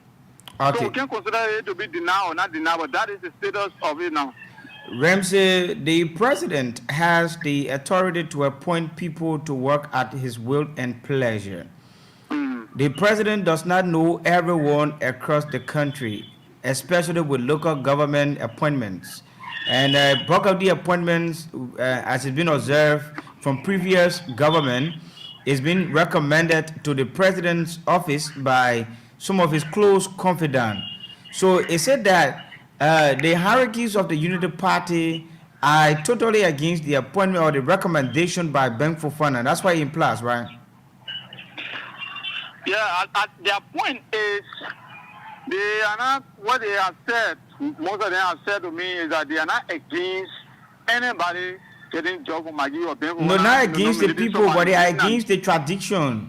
Yeah, Ben Fofana nominating somebody, they are not having problem, but they having problem with the fact that Ben sat with them. All of them had an agreement. Ben had one of the names that he suggested that one of the names. Imagine 16 names. And then because he's close to the power that be, and other way he can find a way through, for him to carry the listing and consensus decision they came out with to present it. Before he reached, he made changes. When they were posted on the website, he also wrote the Deputy Minister of Administration, Minister of to enforce it. State. so that there should be some swapping as well. Okay. So this is where they got problem. And then he wrote that letter on pretense that it was at their consent. It did not meet the acquiescence, so they have problem with it. So Ramsey, how do you think this will plunge into, given the nature where these people have been denied by the Senate, and another appointment could be made by the president? There will be another group. Don't you think there will be another group that will galvanize themselves and write the Senate again and say they don't have confidence in the people who will be recommended or appointed by the president? That's exactly what people are now saying in the county, that it is possible when those names come, when there are changes made, or if all of them will not be appointed or reappointed or renominated to the president for whatsoever thing you think about. It is possible that another group of people will raise their qualms against some of the people. They say, oh, these people got carried up and the people got this one. It may not be that, oh, somebody they respect those who are the faces of the UP in the county. It may be that these people got carried up or certain things are linked to them by law. It's not correct to have them in position. So anything will come up. So that's the fear of most of the people. But we don't understand what they will resolve to, or what will be the resolution they will all come up with at the end of the day when they have come back to status quo, because they were told to come back yesterday. So we don't know what will actually come up, but like you say, it's going to be a problem, because it's possible somebody will come up with another issue too. Then on the flip side of it, we understand from our investigation that Nancy Freeman and the team that was sent to represent Ben Fofana, they have already, in consultation with Ben Fofana, started finding people to raise some signatures so that it will be presented to the House of Senate, to the CEO, Kanga Lawrence, to tell her that there are people in the country who are saying, no, this name should not be denied, the nomination should be considered, and the president, the confirmation must go ahead. That's what's currently happening now. So they are working as a confidant. But what special interest does Ben has in these people that he continued to mount pressure on the president for their appointment? Does he have a future ambition in the county? But the names that are there, the 16 persons. Few of the names that I know, There are few of the names that I know that have worked for Ben, and most of them are a confidant. Like the man who is a county, or what you call him, the county development officer. They are the development superintendent, now what they call county development officer, B. Louis Khan.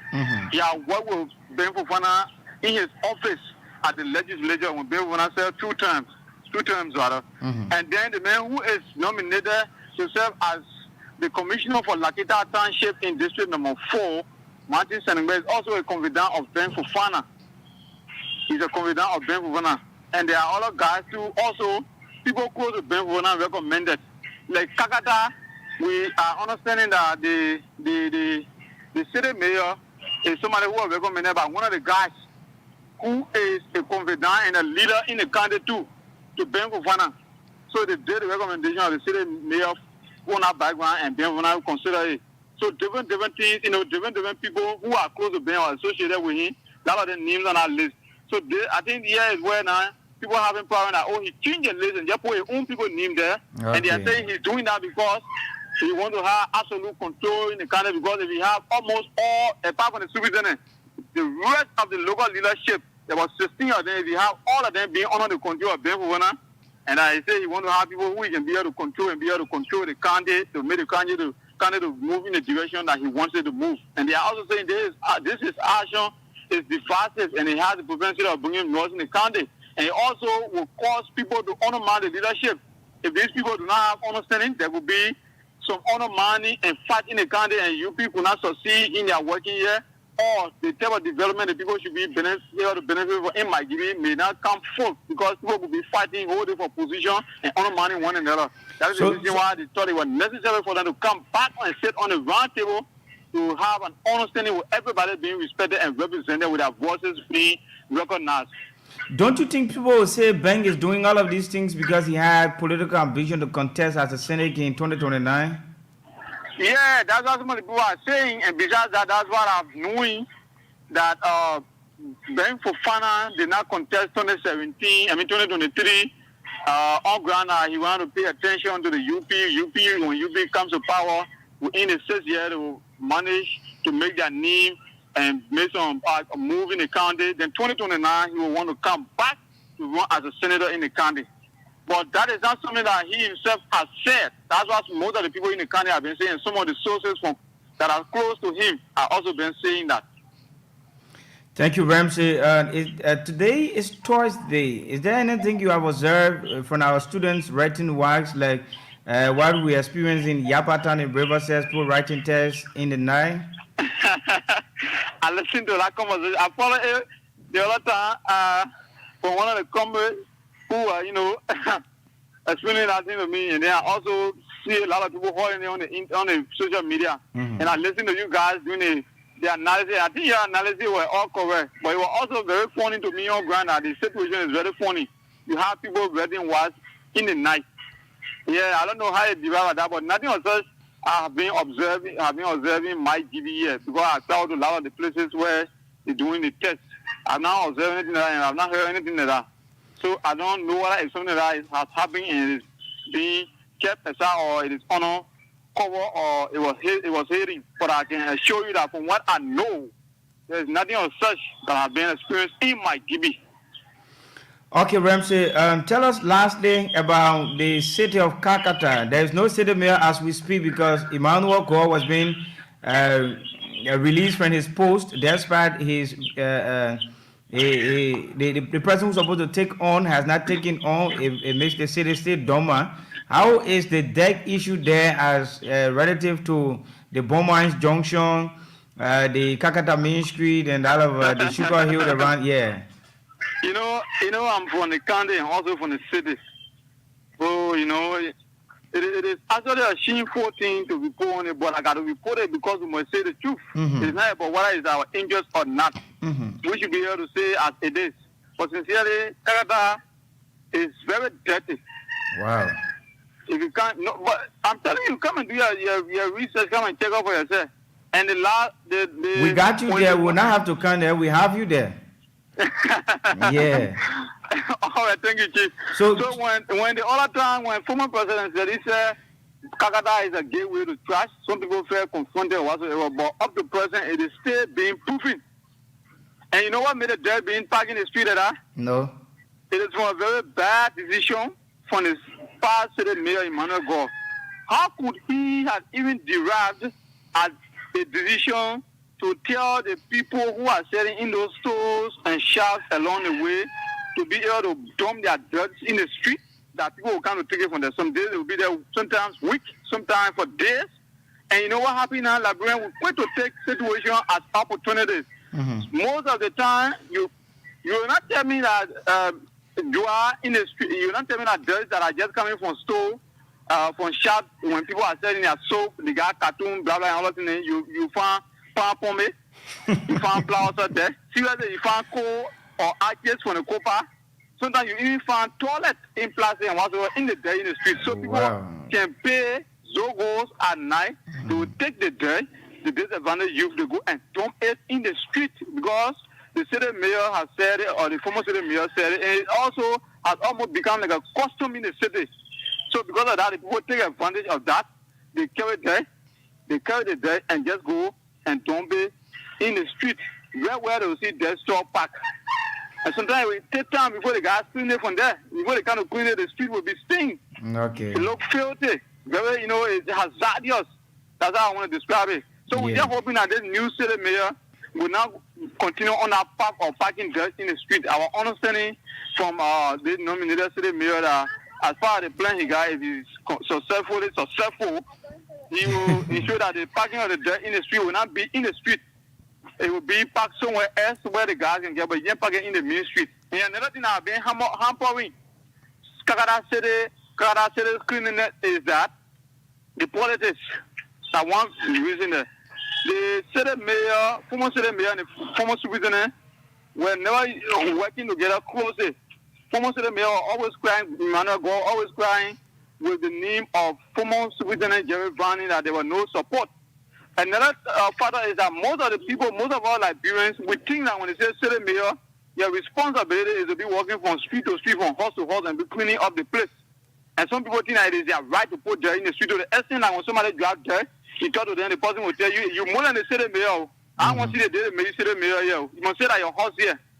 You know that kind of thing we used to do that. Since somebody will be working and see a trash can for them to put dirt in the can will be hard. For the city of Kakata currently doesn't have dumping let me say trash cans or whatsoever where you can put the dirt into. Okay. That's one factor. Another factor again that have been hampering the support to clean Kakata city is that the citizens of Maigibi, Kakata and Maigibi have been allowing county authorities to use and doing county council settings. Imagine if you're going to the county setting and you know that Kakata city need maybe a truck or they need some wheelbarrows, they need shovels, they need rakes and a lot of things to get the work going on. And then this will cost money. Or maybe you know that Kakata city mayor has said we need at least like 50,000 that will help us to secure justice and do some little stamping or compensation for people to clean the city. Then you go to county council setting, somebody tell you, my man, I didn't want to put a knee here, but my man, I want to put a knee here, so to put somebody else in. So you're going over there, you will tell the people, you're not going to talk about city corporation whatsoever. This is my interest. When you go, these are the things you will vote for. And you agree as a Liberian man, knowing that the county and the city needs support, you go and vote for those things, only against the support and cleanliness of the city. And at the end of the day, you come from there and cry that, oh, the city did it, the city that. So there are a lot of things that have been hampering that city. And we hope that under this new administration, there will be some changes.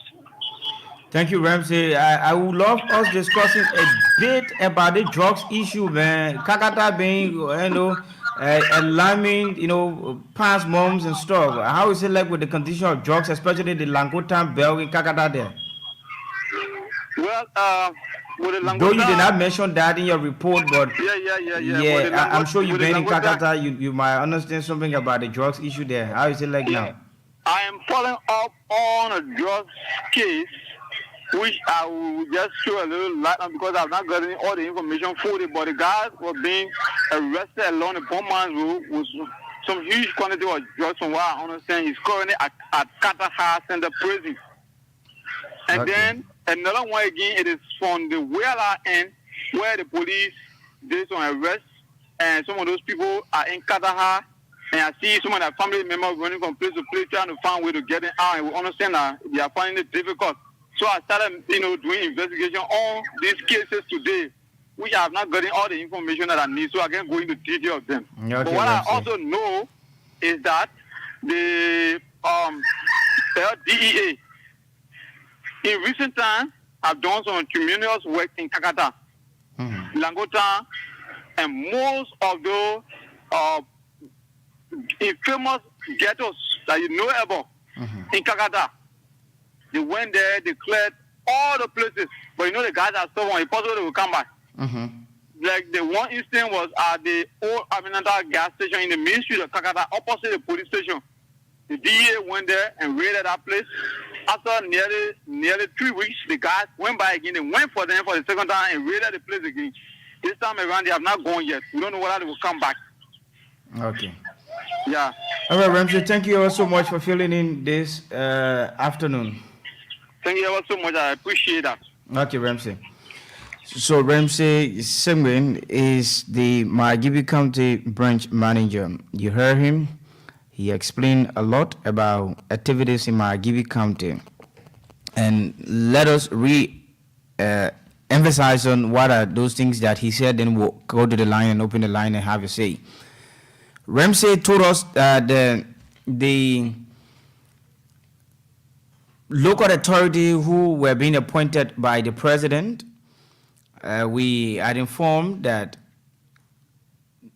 few other people in the county took on, let's say, the Unity Party and some alliances of the Unity Party, including the youth wing, the elder council, the women wing, and all the wings and stuff in the county took on a complaint to the Liberian Senate about the appointment that was being made by the President Joe Bwaka. The appointment was being interplayed on by former Representative Ben Fofana of District 4, Maigibi County, and it's been observed that the listing that was being submitted to him as a council from the county to have channeled it to the Recreation Authority to have had that appointment being made. We had informed that he made some scratch where he took some people name out and replaced them with his own confidant. And he wrote to Kalina Crow, where they also look into. The letter was just an emphasis on what he did into the submission of the listen to the president. And it's been understood that the president went on making the appointment. After the appointment was being made to the county local authorities, this group now governed themselves and came out and said the list that was submitted to Ben Fofana was not what they saw coming up for the county appointments. So they were not satisfied. They took the mantle to the House of Senate. And they had a conference, according to Ramsey, they had a conference on yesterday, citing the defendant or the accuser that has to do with former Representative Ben Fofana, but Representative Ben Fofana was not there. So he sent, somebody to replace him. That's the lady who was just appointed as the president of the Booker Washington Institute in Kakata. And we are informed again that the other lady who is the head for United Party, the Margibi, sent former Representative Kennedy James Smith to represent her. And the two representatives could not represent or defend, the accuser. So from the understanding of the Liberian Senate, the Senate pro tempore Yombly Kanga Lawrence denied the entire confirmation hearing or the confirmation of the local authorities who were appointed, telling them to go back and put their house in order so as they can do the reappointment if they need be. If they are satisfied and have had a consultation with everyone, those who are currently appointed, if they will be reappointed, the Senate will adhere to the call.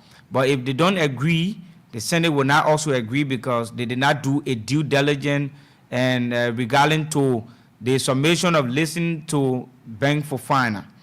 But then it's also understood that Ben Fofana team, they are also trying to put themselves together to solicit signatures in the county to agree or go into a resolution that they agree and of the various lists or listings that were sent to the president for confirmation.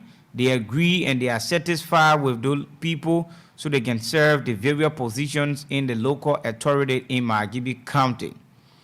So on the other hand, people are also saying and complaining that if the people will succeed in this fight, that the people who are appointed should not be, given the office space, and other people should be appointed, then other people too will come up with complaint against them. But here is it.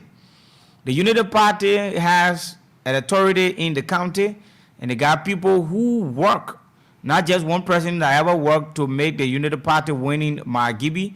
Margibi was very controversial in delivering to President Bwaka.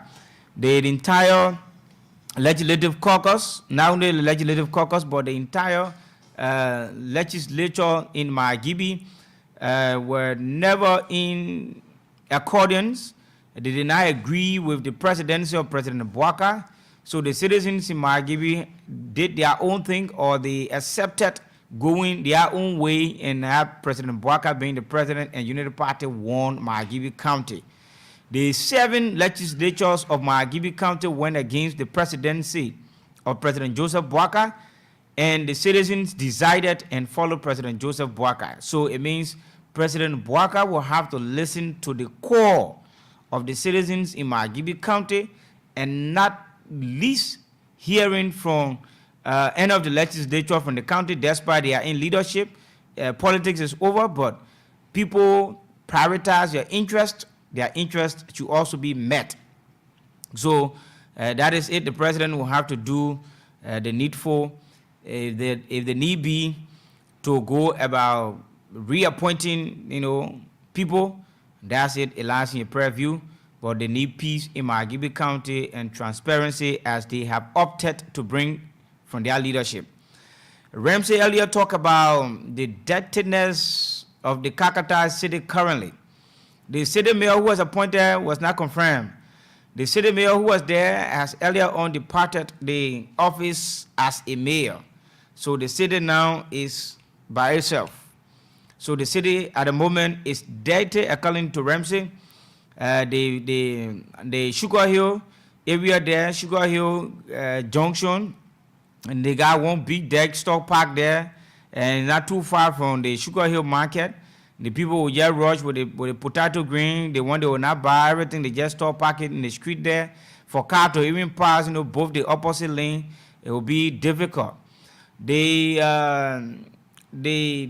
Beaumont's parking or Beaumont's Junction area there, you got another place that they will just go about putting huge deck there too as well.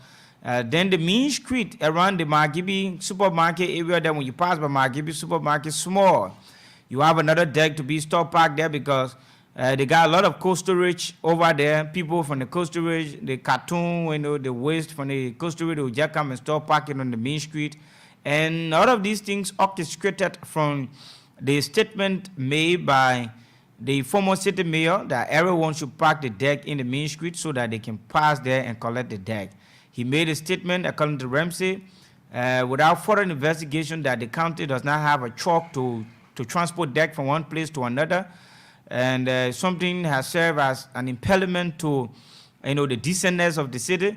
It is Representative Emmanuel Yah who earlier brought his own truck as his own initiative when he was contesting. So he brought it to attract the people, and as we speak, I don't know whether the truck still taking off the deck from the city, but the city is dead. He again elaborated on the Liberia Drugs Enforcement Agency, one of the components of government that the President Joseph Boakai has earlier on stressed on, that we should declare drugs as an emergency in Liberia. And as we speak, we are in a stage of an emergency of drugs in Liberia. So he talked about following two other cases in Margibi, one along the Beaumont Road, one around the District 5 Margibi County Bell, but he didn't go deep because he's still on investigation. And mind you, this thing has to do with the public as well. Sometimes when you overemphasize and talk about it, the perpetrator can be afraid. Sometimes they will escape, you'll not see them. And sometimes the officers involved, some of them will want to compromise the issue, so the way you can discuss it at times, can make them scared, and they'll have the case or the issues resolved, adequately, so we can have a better Liberia. This is Liberia we all living in. We have opted for the betterment of Liberia, and Liberia will be delivered and clean one of these days. So we now move on to the line. You can have your say on those three things Ramsey outlined it. The issue of the local appointments made in Margibi, and the city, the cleanness of the city in Kakata, and that of the Liberia Drugs Enforcement Agency. We have a call that I talked to this person. Hello? How are you, sir? How you come here? I'm fine. Your name and where you call from? Okay. My name is Houston. I call you from Subic, Congo Town. You get better? Call me.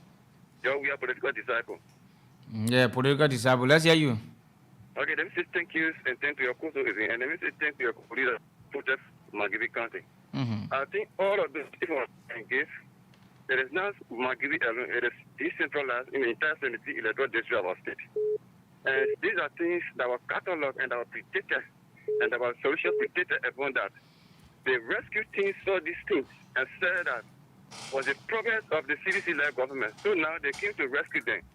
So I believe and assuming that they had the expertise to do all of these things to fast solutions to these things. I believe that their expertise that they provide us in 2020 elections, it is time now for that to be actualized.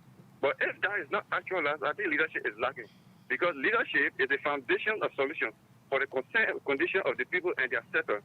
So I believe that Joseph Boakai and his hierarchy to immediately endorse the solutions that they predicted upon. So I want to say that thank to your studio guests and thank to your co-host and the reporter of Margibi County. It is not limited to Margibi, it is something that is nationwide. Thank you for the time. Thank you. Hello? Hello, Brother Liberia. Hello, your name and where you call from? This is T. Jeremiah Cephas. I'm calling you from Tony Street. Yeah, Jeremiah, let's hear you.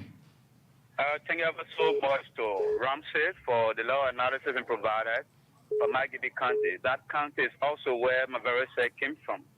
But really in Magidi County, we have had a very simple tradition. Whenever the superintendent comes from Upper Magidi, we will also observe a development superintendent coming from Lower Magidi. And that's how I have been from time immemorial. That is the tradition. But we have the proximity of Honorable Ben A. Fofana to that of the presidency of Mr. White has led us to be where we are today. But quite frankly, to be clear, there are much more Magidians that fought hard to see the election of Ambassador Boakai, unlike previous years, wherein majority went for previous election, rather majority went for Ambassador George Manneh Williams. But really to speak to the real issue, I think the Pro-Tem Pro did extremely well to have sent them back to organize their house in order properly so as to see how best they can solve this problem. On Fofana, if you are hearing me, this is now time that you understand the traditions of Magidi County. If you have never tasted Magidian tradition before, this is the time. So we are also appealing to you for us Magidians. We want you to be to the point to see how best you can do the due diligence for Magidians. Other than that, you have us to contend with. Thank you. Thank you. Hello? Hello? Let's hear you. What's up, G? I'm fine. Your name and where you come from? This is Emmanuel Smith. Emmanuel Smith? Yeah, what's up? Yeah, go ahead. Let's hear you. Yeah, I'm listening to you and listening to your correspondent and so forth. But you know, one thing I can't understand. I don't know why should people always politicize things in this country. The first and the second caller that just left the line. I mean, the whole thing we're discussing something different. You're talking about the cleanness of Magidi. Brother, no. Listen, there are three things I discuss here. I talk about the city of Magidi, Kakata. I talk about the appointment that was made by President Boakai affecting the local government in Magidi. So they chose to talk about the local appointments.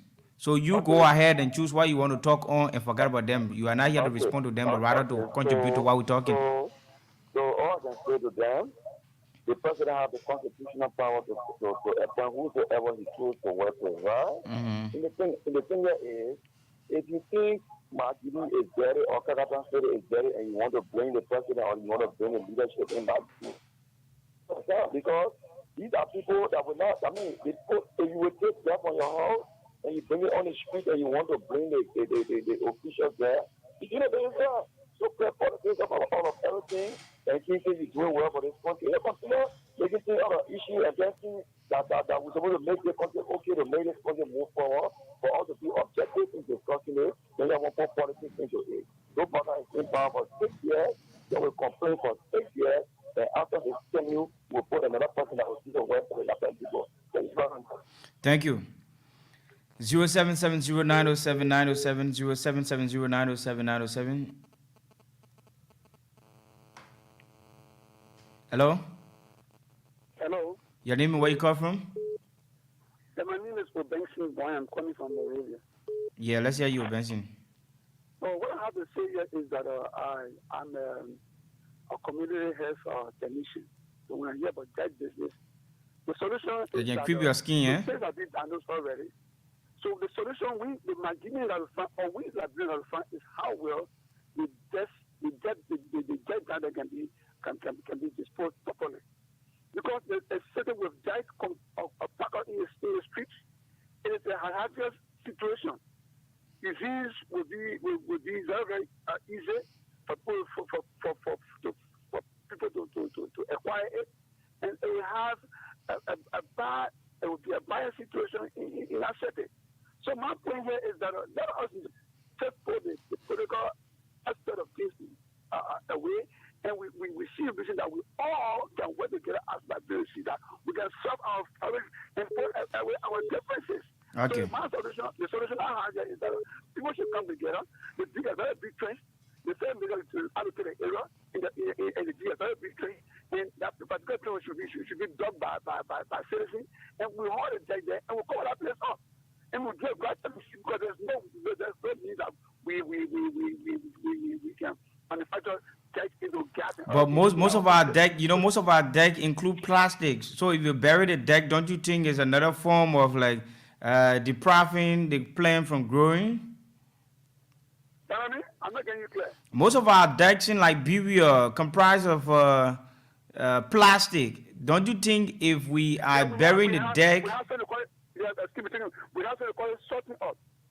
We sort the degradable and the biodegradable.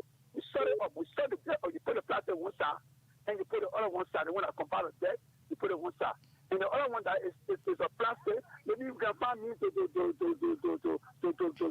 burn it up. Thank you. It cannot be recycled. Thank you. Hello? Good evening. Welcome, Liberia. Good evening. Let's hear you. Thank you for having me. I'm Emmanuel M. Super Junior, CSC of the Intellectual Class Skateboarding. I want to speak on the issue concerning the dirt around Magibio or even in Motorado. I think garbage collection is where the government should come in and become more and effective. Because I'm opposed to a view that would say we should bury the dirt, because mind you, the water level, whenever you bury the dirt, it will affect the water level for those of us who got involved in the sort of environmental science. So the best thing the government can do is to make it garbage collecting thing more effective.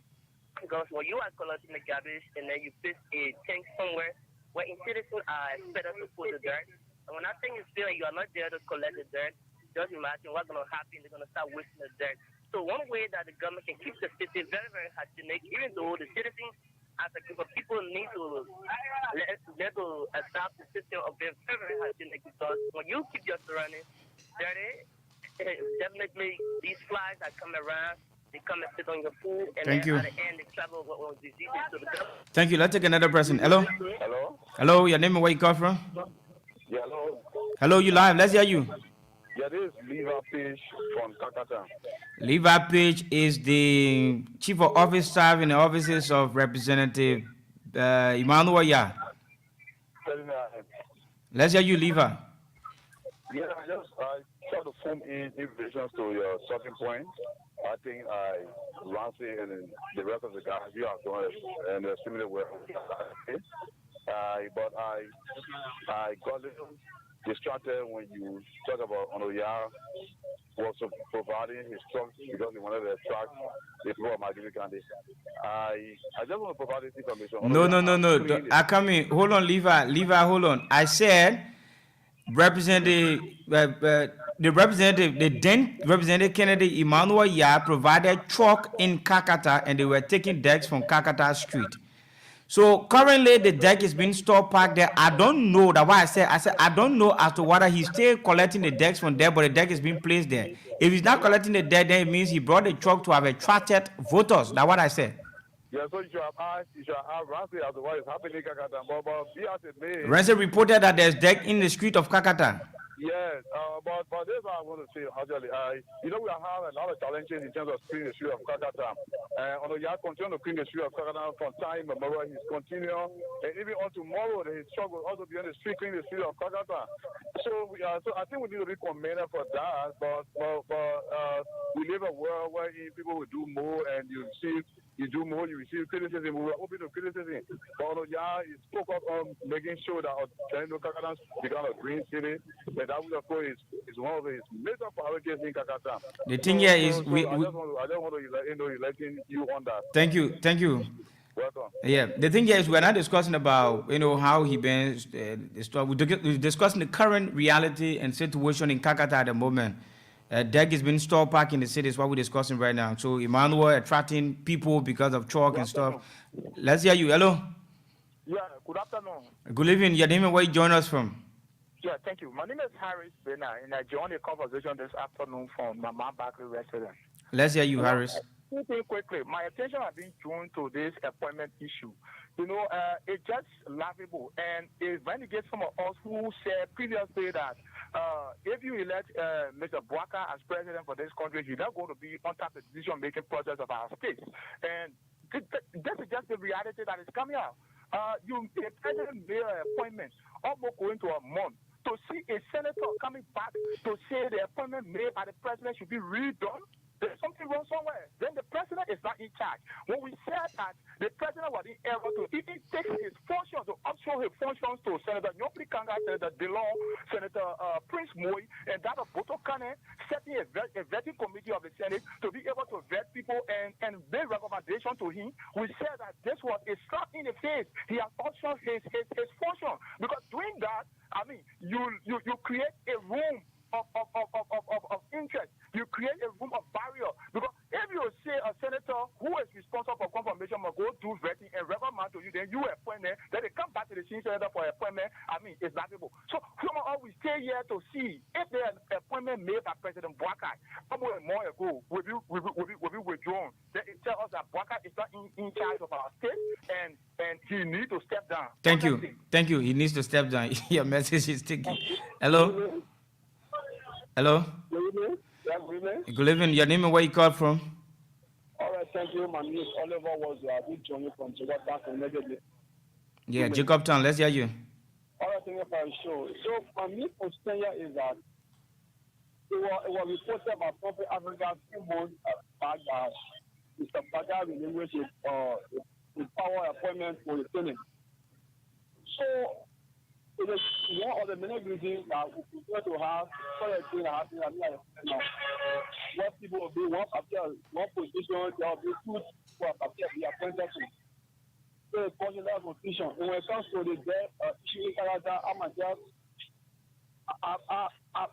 concerned, because where I'm not talking about the death there now is that really that they are going way up.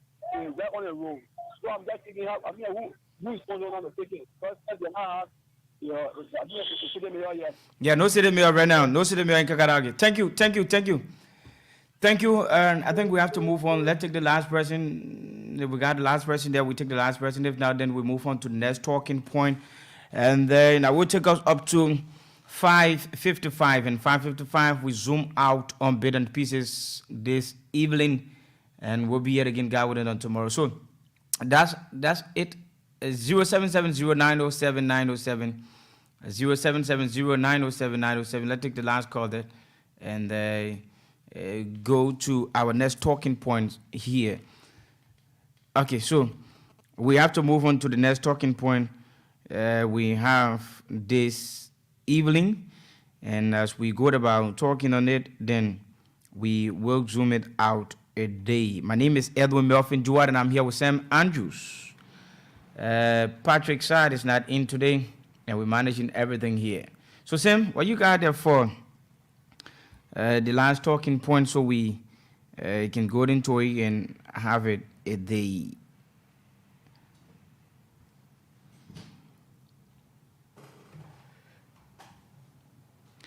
Okay. While you are trying to come on, let me see. We are aware that the president had his cabinet retreat. He started the cabinet retreat from today. And you got a whole set of ministers, directors, and all forms of leaders across the government. And they have gone there to discuss. And some of the issues they've gone there to discuss, as earlier was being mentioned by the Press Secretary Kula Fofana, and one of it has to do with the access declaration. It is a slap in the face of the government, and that up to present, the government that told the Liberians that upon our arrival at the executive mansion, corruption won't be our friend, and we will come up with whatever measures to be put in place as we will institute to prioritize transparency and accountability in public positions. But as we speak, the 500 persons who have declared access, according to the LACC, that's the 500 persons who have been appointed by the president. According to the LACC, 75 persons have declared access, and the remaining have not declared access. Kula Fofana went on to tell us that the LACC lied to us, or lied to her. LACC lied to her. According to her, you have more than 75 persons out of the 500 persons who got appointed by President Bouaka have declared access. So she went on telling us LACC lied, but she didn't come being specific as to what number have specifically declared access. She left us in limbo up to present. She has not come on to tell us whether the number of people who have declared access. But the cabinet retrieve got started on today, and it will go on sometime. It lasts for a week. It's on 3 days, 4 days, but we don't know as to how many days they will go for and what will be the outcome of that cabinet retrieve. And we also, before the cabinet retrieve, Commerce Minister Moda comes on and said there will be an increment in rice price in Liberia. And the president said there will be no increment. They have in a cabinet retrieve, and we expect them to discuss that issues as well, so they can come back and tell us exactly our status with regards to our stable food. The director at the LPRC has said there was no shortage of gasoline or petroleum product in Liberia. Amos Tue said no shortage of petroleum products in Liberia, but gasoline is now being sold for 900. Some places 950, 925, some places 890, some places 1,000. So what has orchestrated, the inflation in gasoline price? I'm sure the cabinets will have that discussed in the meeting, and they will come back and tell us more and more.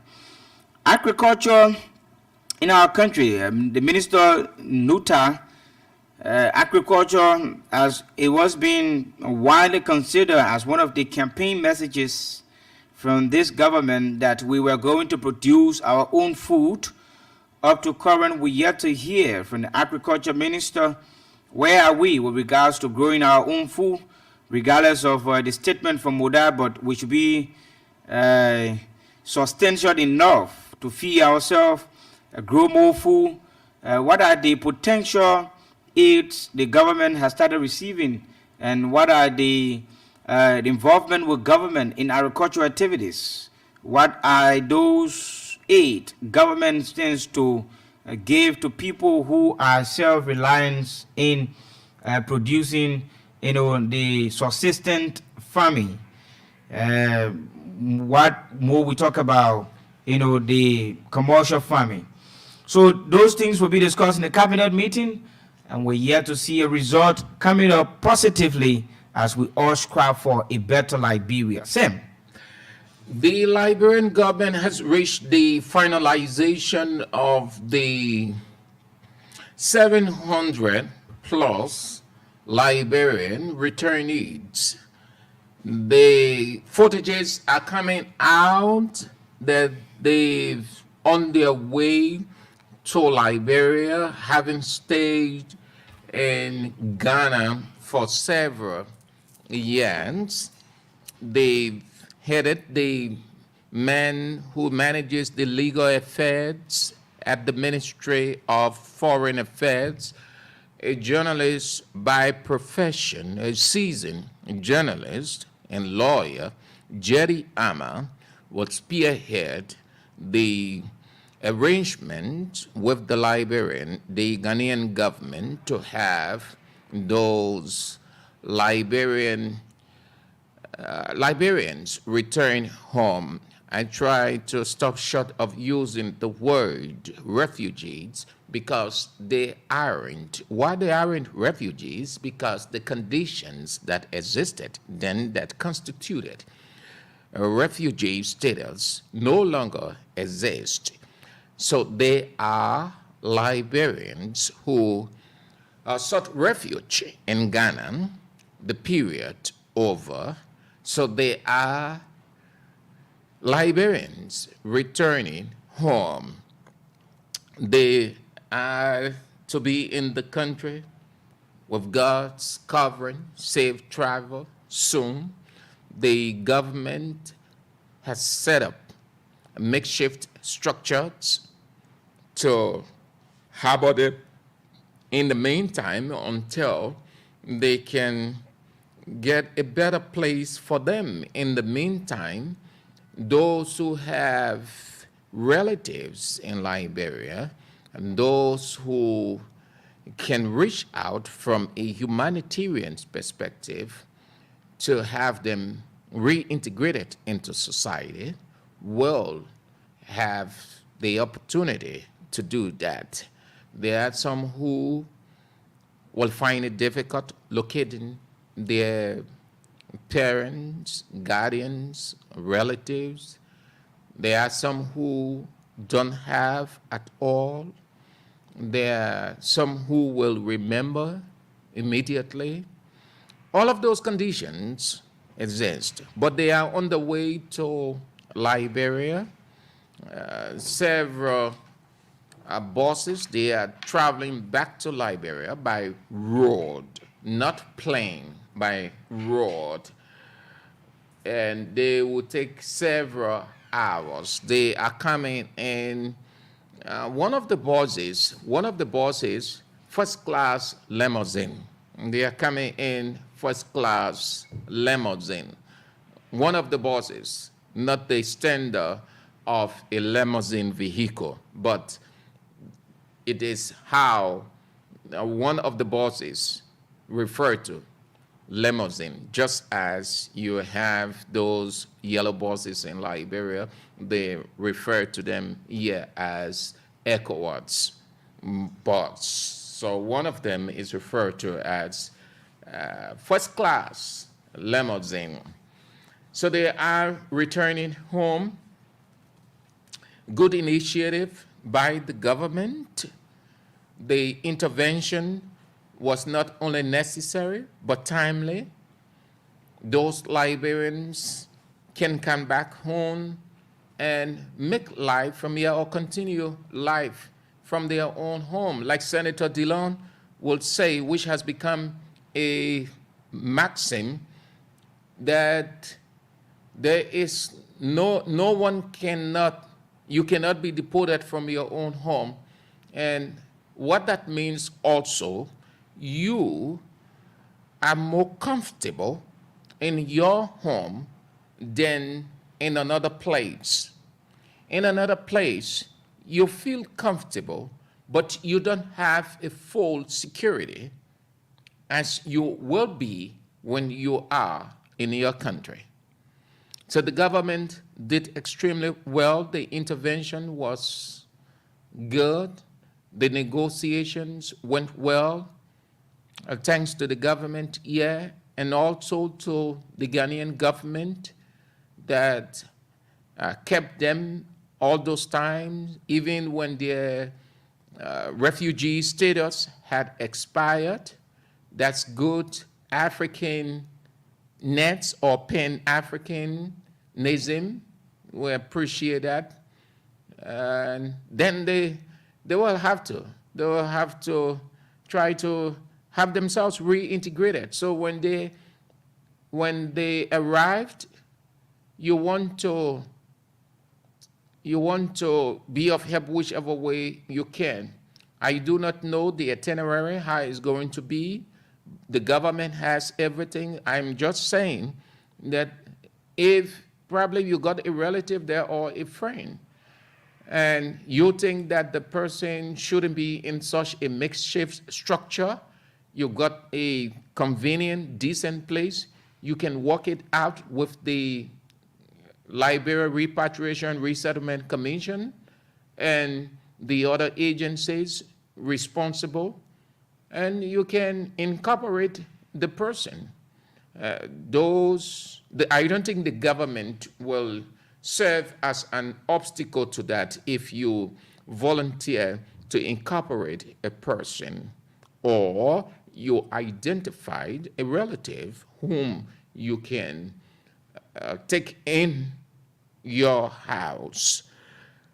Then the next thing, as we edge toward the close,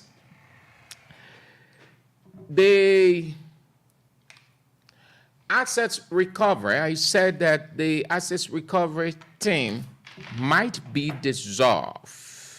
Might be dissolved. If it wouldn't be dissolved, there will be modifications made to the team. The president himself isn't comfortable given how they started. I think he had a good intent, but the way the team went about with their work didn't do the needful, didn't follow due process, wasn't respectful of people. They put themselves in a junta position. They erected checkpoints militarily. The head of the team, Edwin Clark Martin, Councillor Edwin Clark Martin, installed himself as Nebuchadnezzar. So everything about the assets recovery went haywire. Emmanuel Gongwe will stand down as a member, one of those who was in the Cinco area, justifying why they were parking those cars. Later on, Rescue Rambo will come to question the team and the financial aspect of it. Now the latest, and I think, in my opinion, this is sycophancy, what I'm about to talk about. Listen carefully. Emmanuel Gongwe will now, having stand down, currently he's in South Africa. He is with his leader, Julius Malema. Julius wants to be the next president of South Africa. So the campaign is ongoing in South Africa, and he is in South Africa. Emmanuel Gongwe is in South Africa. So lately, he will question the man whom he was working with. He will question the man who was and still his, or who was his boss because he resigned. Mm-hmm. He will move to question why Councillor Edwin Clark Martin was appointed head of the commission. He will question him why the president will go to appoint him as head of the commission after he consented from the onset to work with him. And he stated his reason or reasons why Edwin Clark Martin should not have been appointed head of the assets recovery. If I just explain that to you, well, you might feel uncomfortable, some might not, but just know the sycophantic side of human beings. All of the reasons are before me, but I have no time for that. You are aware that he stand down and he gave his reasons. Not a surprise that he will question the appointment of Edwin Clark Martin. Why I do not want to give credence to that? Because it was the president's choice. To question him is to question the president. So it doesn't make sense, in my opinion, to clamp down on Emmanuel Gongwe for questioning the ascendancy of Edwin Clark Martin.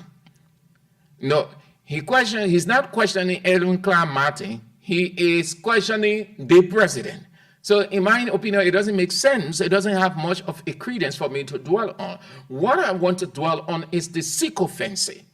And this goes for every aspect of our society. We have to stop. We tend to be too honest when we're outside. When we get inside, we show hypocrisy when we get outside. Edwin Clark Martin, if he knew Edwin Clark Martin wasn't qualified for the job, or the president should not have appointed him given his political stuff, he should have said from the onset, no, because of this man, Mr. President, I can't accept. But he opted. What is wrong with saying, what is wrong with identifying or stating your reason for not doing or attempting? But that is it. The entire thing, the president is uncomfortable with it. Well, uncomfortable may not be the appropriate word. It may just be a flowery word, but he's confused by his own constitution. Now he and his people are trying to find another remedy to the situation. But as it stands, the assets recovery team has not only cracked, but it is in tatters. Edwin Clark Martin don't know what to do right now. The president don't know what to do. The rest of the team members, they are only hanging around. Well, they lost out on good job. They lost out on good money. Had they just done it in a procedural way, by now, they would have been dancing in their good money, because this is a corruption government like any other government. This government ain't going to be free from anything called corruption. No, those of you who are fans of the government, those of you who think that you are more Liberian than the other people, well, you're going to buy your head in shame. Already corruption all over. Look at finance ministry. Look at what is happening there. Look at the other place. The president himself cannot give account. The president himself is embroiled in corruption. So it's corruption going to be rife in this government like any other government of this country since 1847. So you might be hearing about the reconstitution. It might be soon, it might not be soon, but it is in tatters. The president is thinking, and he's confused. Already the right situation on him, he walked out of the meeting, which was a bad act of a president. We have to stop doing that thing. If other people did it in the past, you can do it.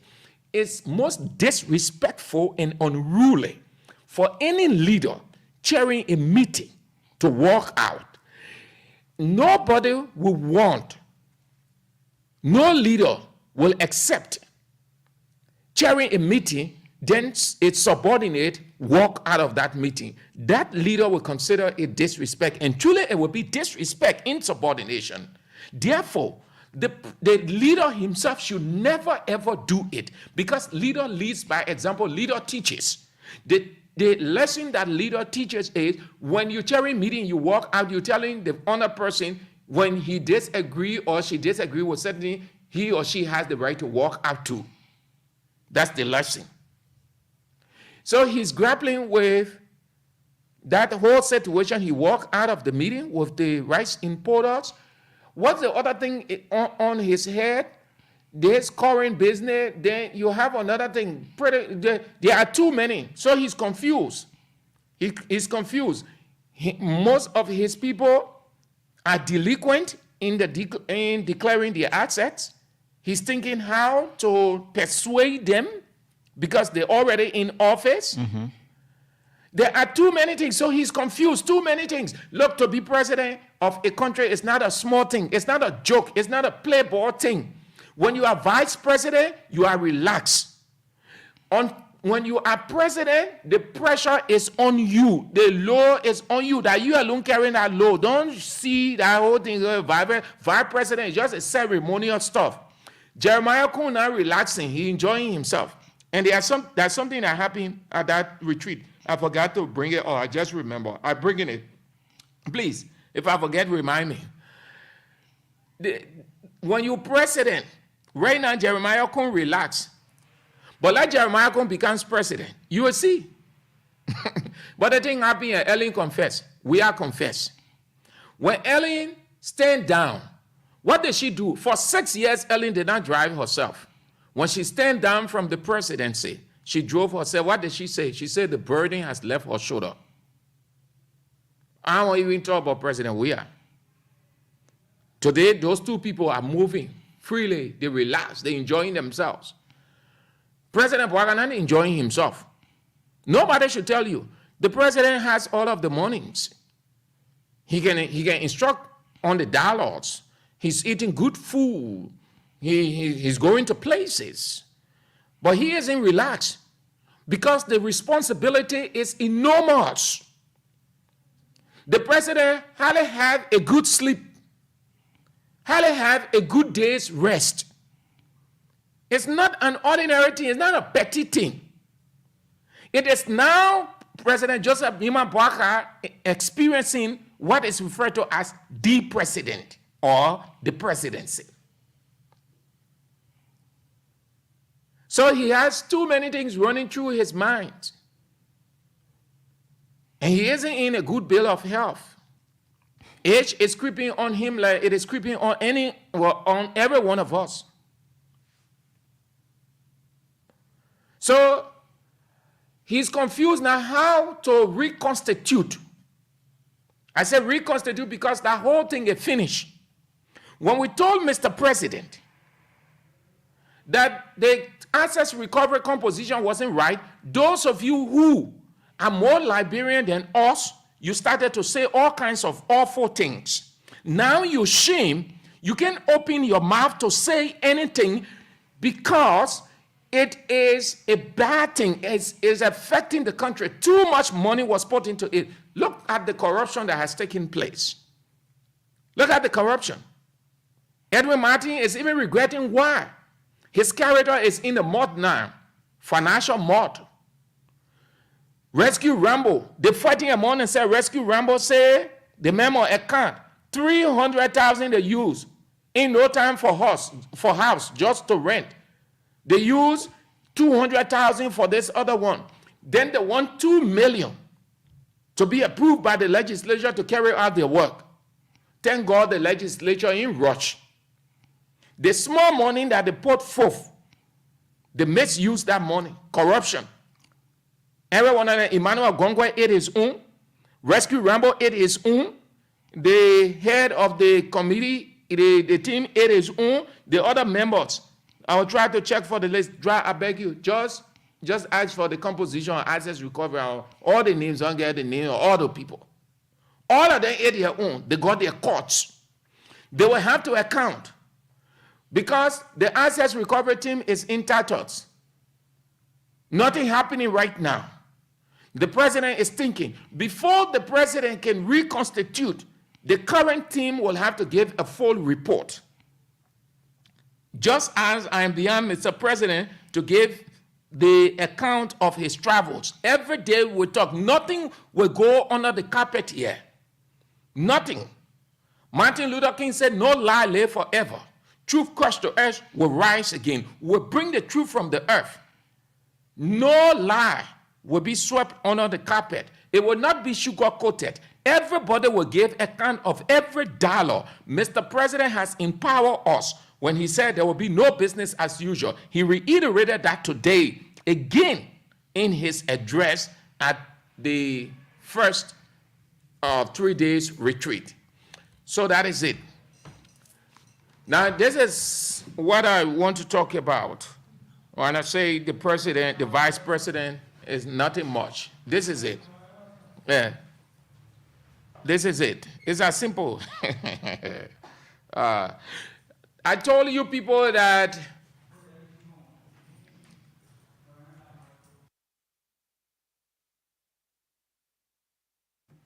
the president, the vice presidency is not much. It's not much of a burden as the president.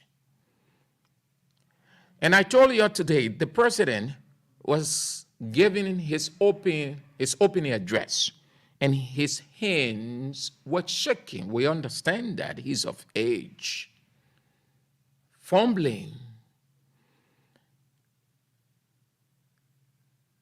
Personally, Sam Andrews, when I go to gathering, I go for the simple specifics. You can be delivering a grand war address. Yes, it's important, but I'm looking around. At the same time, watching the speaker or whoever have whatever the responsibility. So the president is giving his opening address. The president's hands trembling or shaking.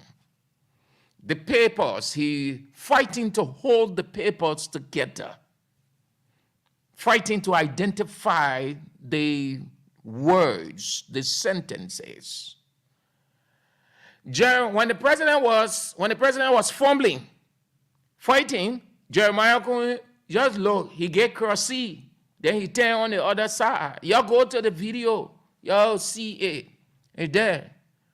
Y'all just go, y'all go there. The video available, the public information. That's something that I created and that you can see it, y'all go there. Y'all go on the executive mansion page. Y'all will see it. Y'all go to any one of those online TVs that went there for the coverage. Y'all will see. Jeremiah couldn't look. Then he turned his feet on the other side. I just said to myself, yeah, a man wants to get there quickly. a few calls and then we zoom out. This is Bits and Pieces on Voice of Liberia 104.1 Monrovia, Voice of Liberia 89.7 Kakatema Gibi County, Voice of Liberia 90.7 Bon County, the online radio that you can follow the show on from wherever you are in Liberia and other parts of the world. www.voiceofliberiaradio.com 0770-907-907. Quickly, and then we zoom out. Hello. Good afternoon, Mr. Andrews. Hi there. Your name and where you call from? I'm good, big brother. This is David King, Popo Defender. You want to go straight to the point? Yeah. I'm going to the point. Big brother, you know what these people are doing from the angle of the asset recovery thing. These are all shameless people. We told the people that you were not coming to do anything different. You only came to this job based upon the grudge of grudges that you have for members of the past administration. Okay, and Chief. This is why Thank you. You Hello. came to make money for yourself. Yeah. 0770-907-907. You want to avoid being dramatic or traumatizing yourself. You know what I mean by that? It's better you go straight to the issue, give your personal opinion, than putting out a sentiment. Oh, the people did it.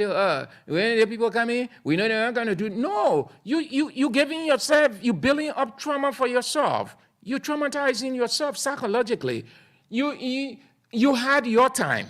You had your time. You did what you needed to have done. They have their time. They're doing what they need to do. So you just go straight to the issue instead of historicizing, romanticizing the issue. No. You had 6 years. You did what you needed to have done. 6 years, finish.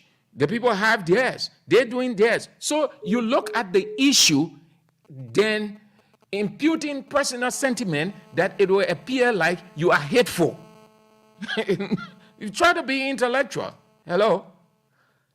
Hello, how you doing? I'm doing good, thank you. And you? I'm okay, bless God. Let me say thank you for the discussion. Your discussion is very clear to the Liberian people. We are not criticizing Bwaka based on party, but we are criticizing based on reality. But anyway, sorry that I just threw into the discussion immediately. But I'm Timothy Baju. I'm calling from Banos, Liberia, Stop in Mosorado County. Are you there with me? Yeah, I'm listening to you, Tim. Yeah, like I was saying, thank you for the discussion on topic.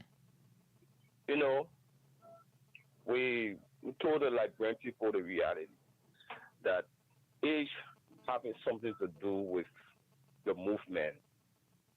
It sometimes reduce your movement and sometimes make a movement to not be active.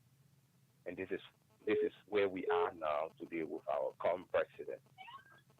It is true that Mbwaga is a man of wisdom. For some of us, we are not against his knowledge or his wisdom, but he could have been one of the serious advisors to our young leaders, better than he's going to be a president. Okay. It's a serious weight. Like you're saying, I'm telling you something seriously. International counseling will tell you this identical thing we are faced with. And you know what, Liberia is not like America, who having a system to help their president or their leader to do things.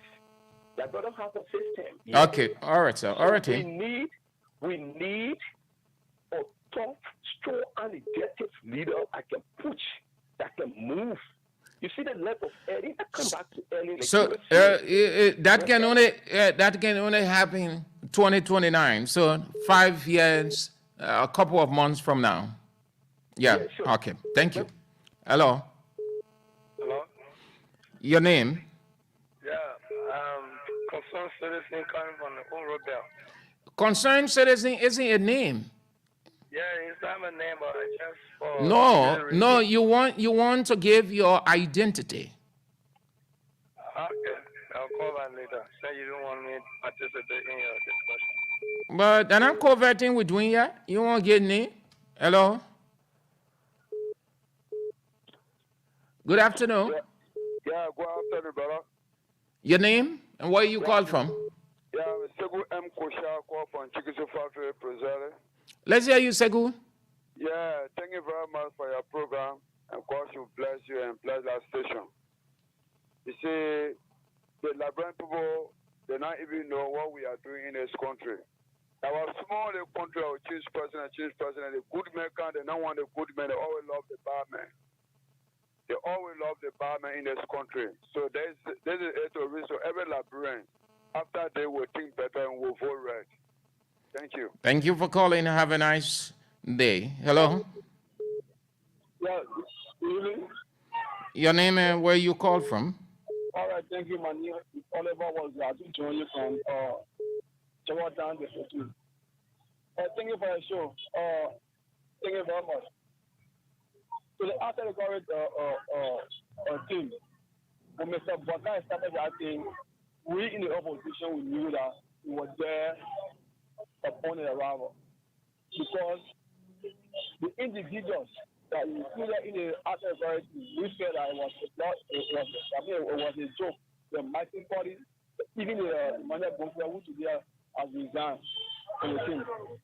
So we noticed it soon and we said, if Baka wants to be serious before corruption, this particular thing that you bring is a scheme of corruption, because even they said that they are here, people put down. The Magic Party, the men said that as not go, I mean, a four-story building. We don't know how the men make money. The second issue is that then the president, I mean, I'm going to speak today, opening speech today, I'm going to say I watch it. So, I mean, the bad president takes the case from there, like, you will not look at it, man. Let me tell you, every morning before the Magic get out of his house, the same prayer is about the driving down, taking a big walk. And the men pray every day. So we'll not be surprised when somebody will go somewhere and say, oh, you're not going to say what I feel for that part. Thank you, sir. It will be a happiest day in the community. Thank you so much. Time is of the essence. That's all we've got to do on the show today. Bits and pieces on Voice of Liberia, 104.1. Morovia, Voice of Liberia, 89.7. Kakatama Gibi County and Voice of Liberia, 90.7. This is how we go home on the show for today, Thursday, the 23rd of May, 2024. with me, Sam Andrews and Edwin Droy. What is coming out of Spain, if it is confirmed, it will be a good one. Reports are coming out that Hansi Flick might likely be the next coach of FC Barcelona. They have reached, according to the reports, agreement with him in principle. Agreement in principle means verbal, nothing documented. That's what it means, agreement in principle. The next expression you have for it say, gentleman agreement. They gave the award or the assurance that we have you on mind. Rest assured, you will be the next person. As soon as everything is over, we'll work out the modalities. So that's what various media outlets are reporting, that Hansi Flick might be the next coach of FC Barcelona, and that an official announcement will be released between Monday and Tuesday as to whether Xavi will remain as coach of FC Barcelona or he will be dismissed. But the reports that are coming out of Germany, out of Spain, and other areas from most of the reliable sports commentators and pundits aides that Barcelona have reached agreement in principle with Hans Flick to take over. Those are the reports that are coming in. They're using the expression agreement in principle. Nothing documented yet, but those are the info or the informations that are coming out of Germany, out of Spain, from some reliable sports journalists that Barcelona has reached an agreement in principle with Hansi Flick to be the next coach of FC Barcelona. Okay, that's it. Dwight, you want to weigh in briefly as we zoom out? Nothing more, just to tell our people thank you, our listening audience, thanks for following, watching, far, near, listening, far, near. We say thank you.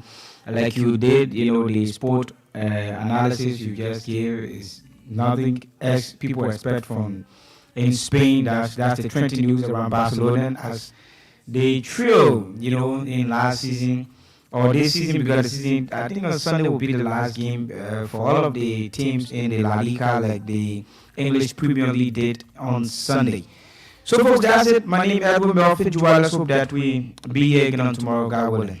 And you don't want to miss the repeat of Good Morning Liberia this morning with Sekou Sharif and Samira Wola. And then a fresh edition is on tomorrow, Friday. My name is Sam Andrews. Shalom. Morning sun rises, but I'm alone.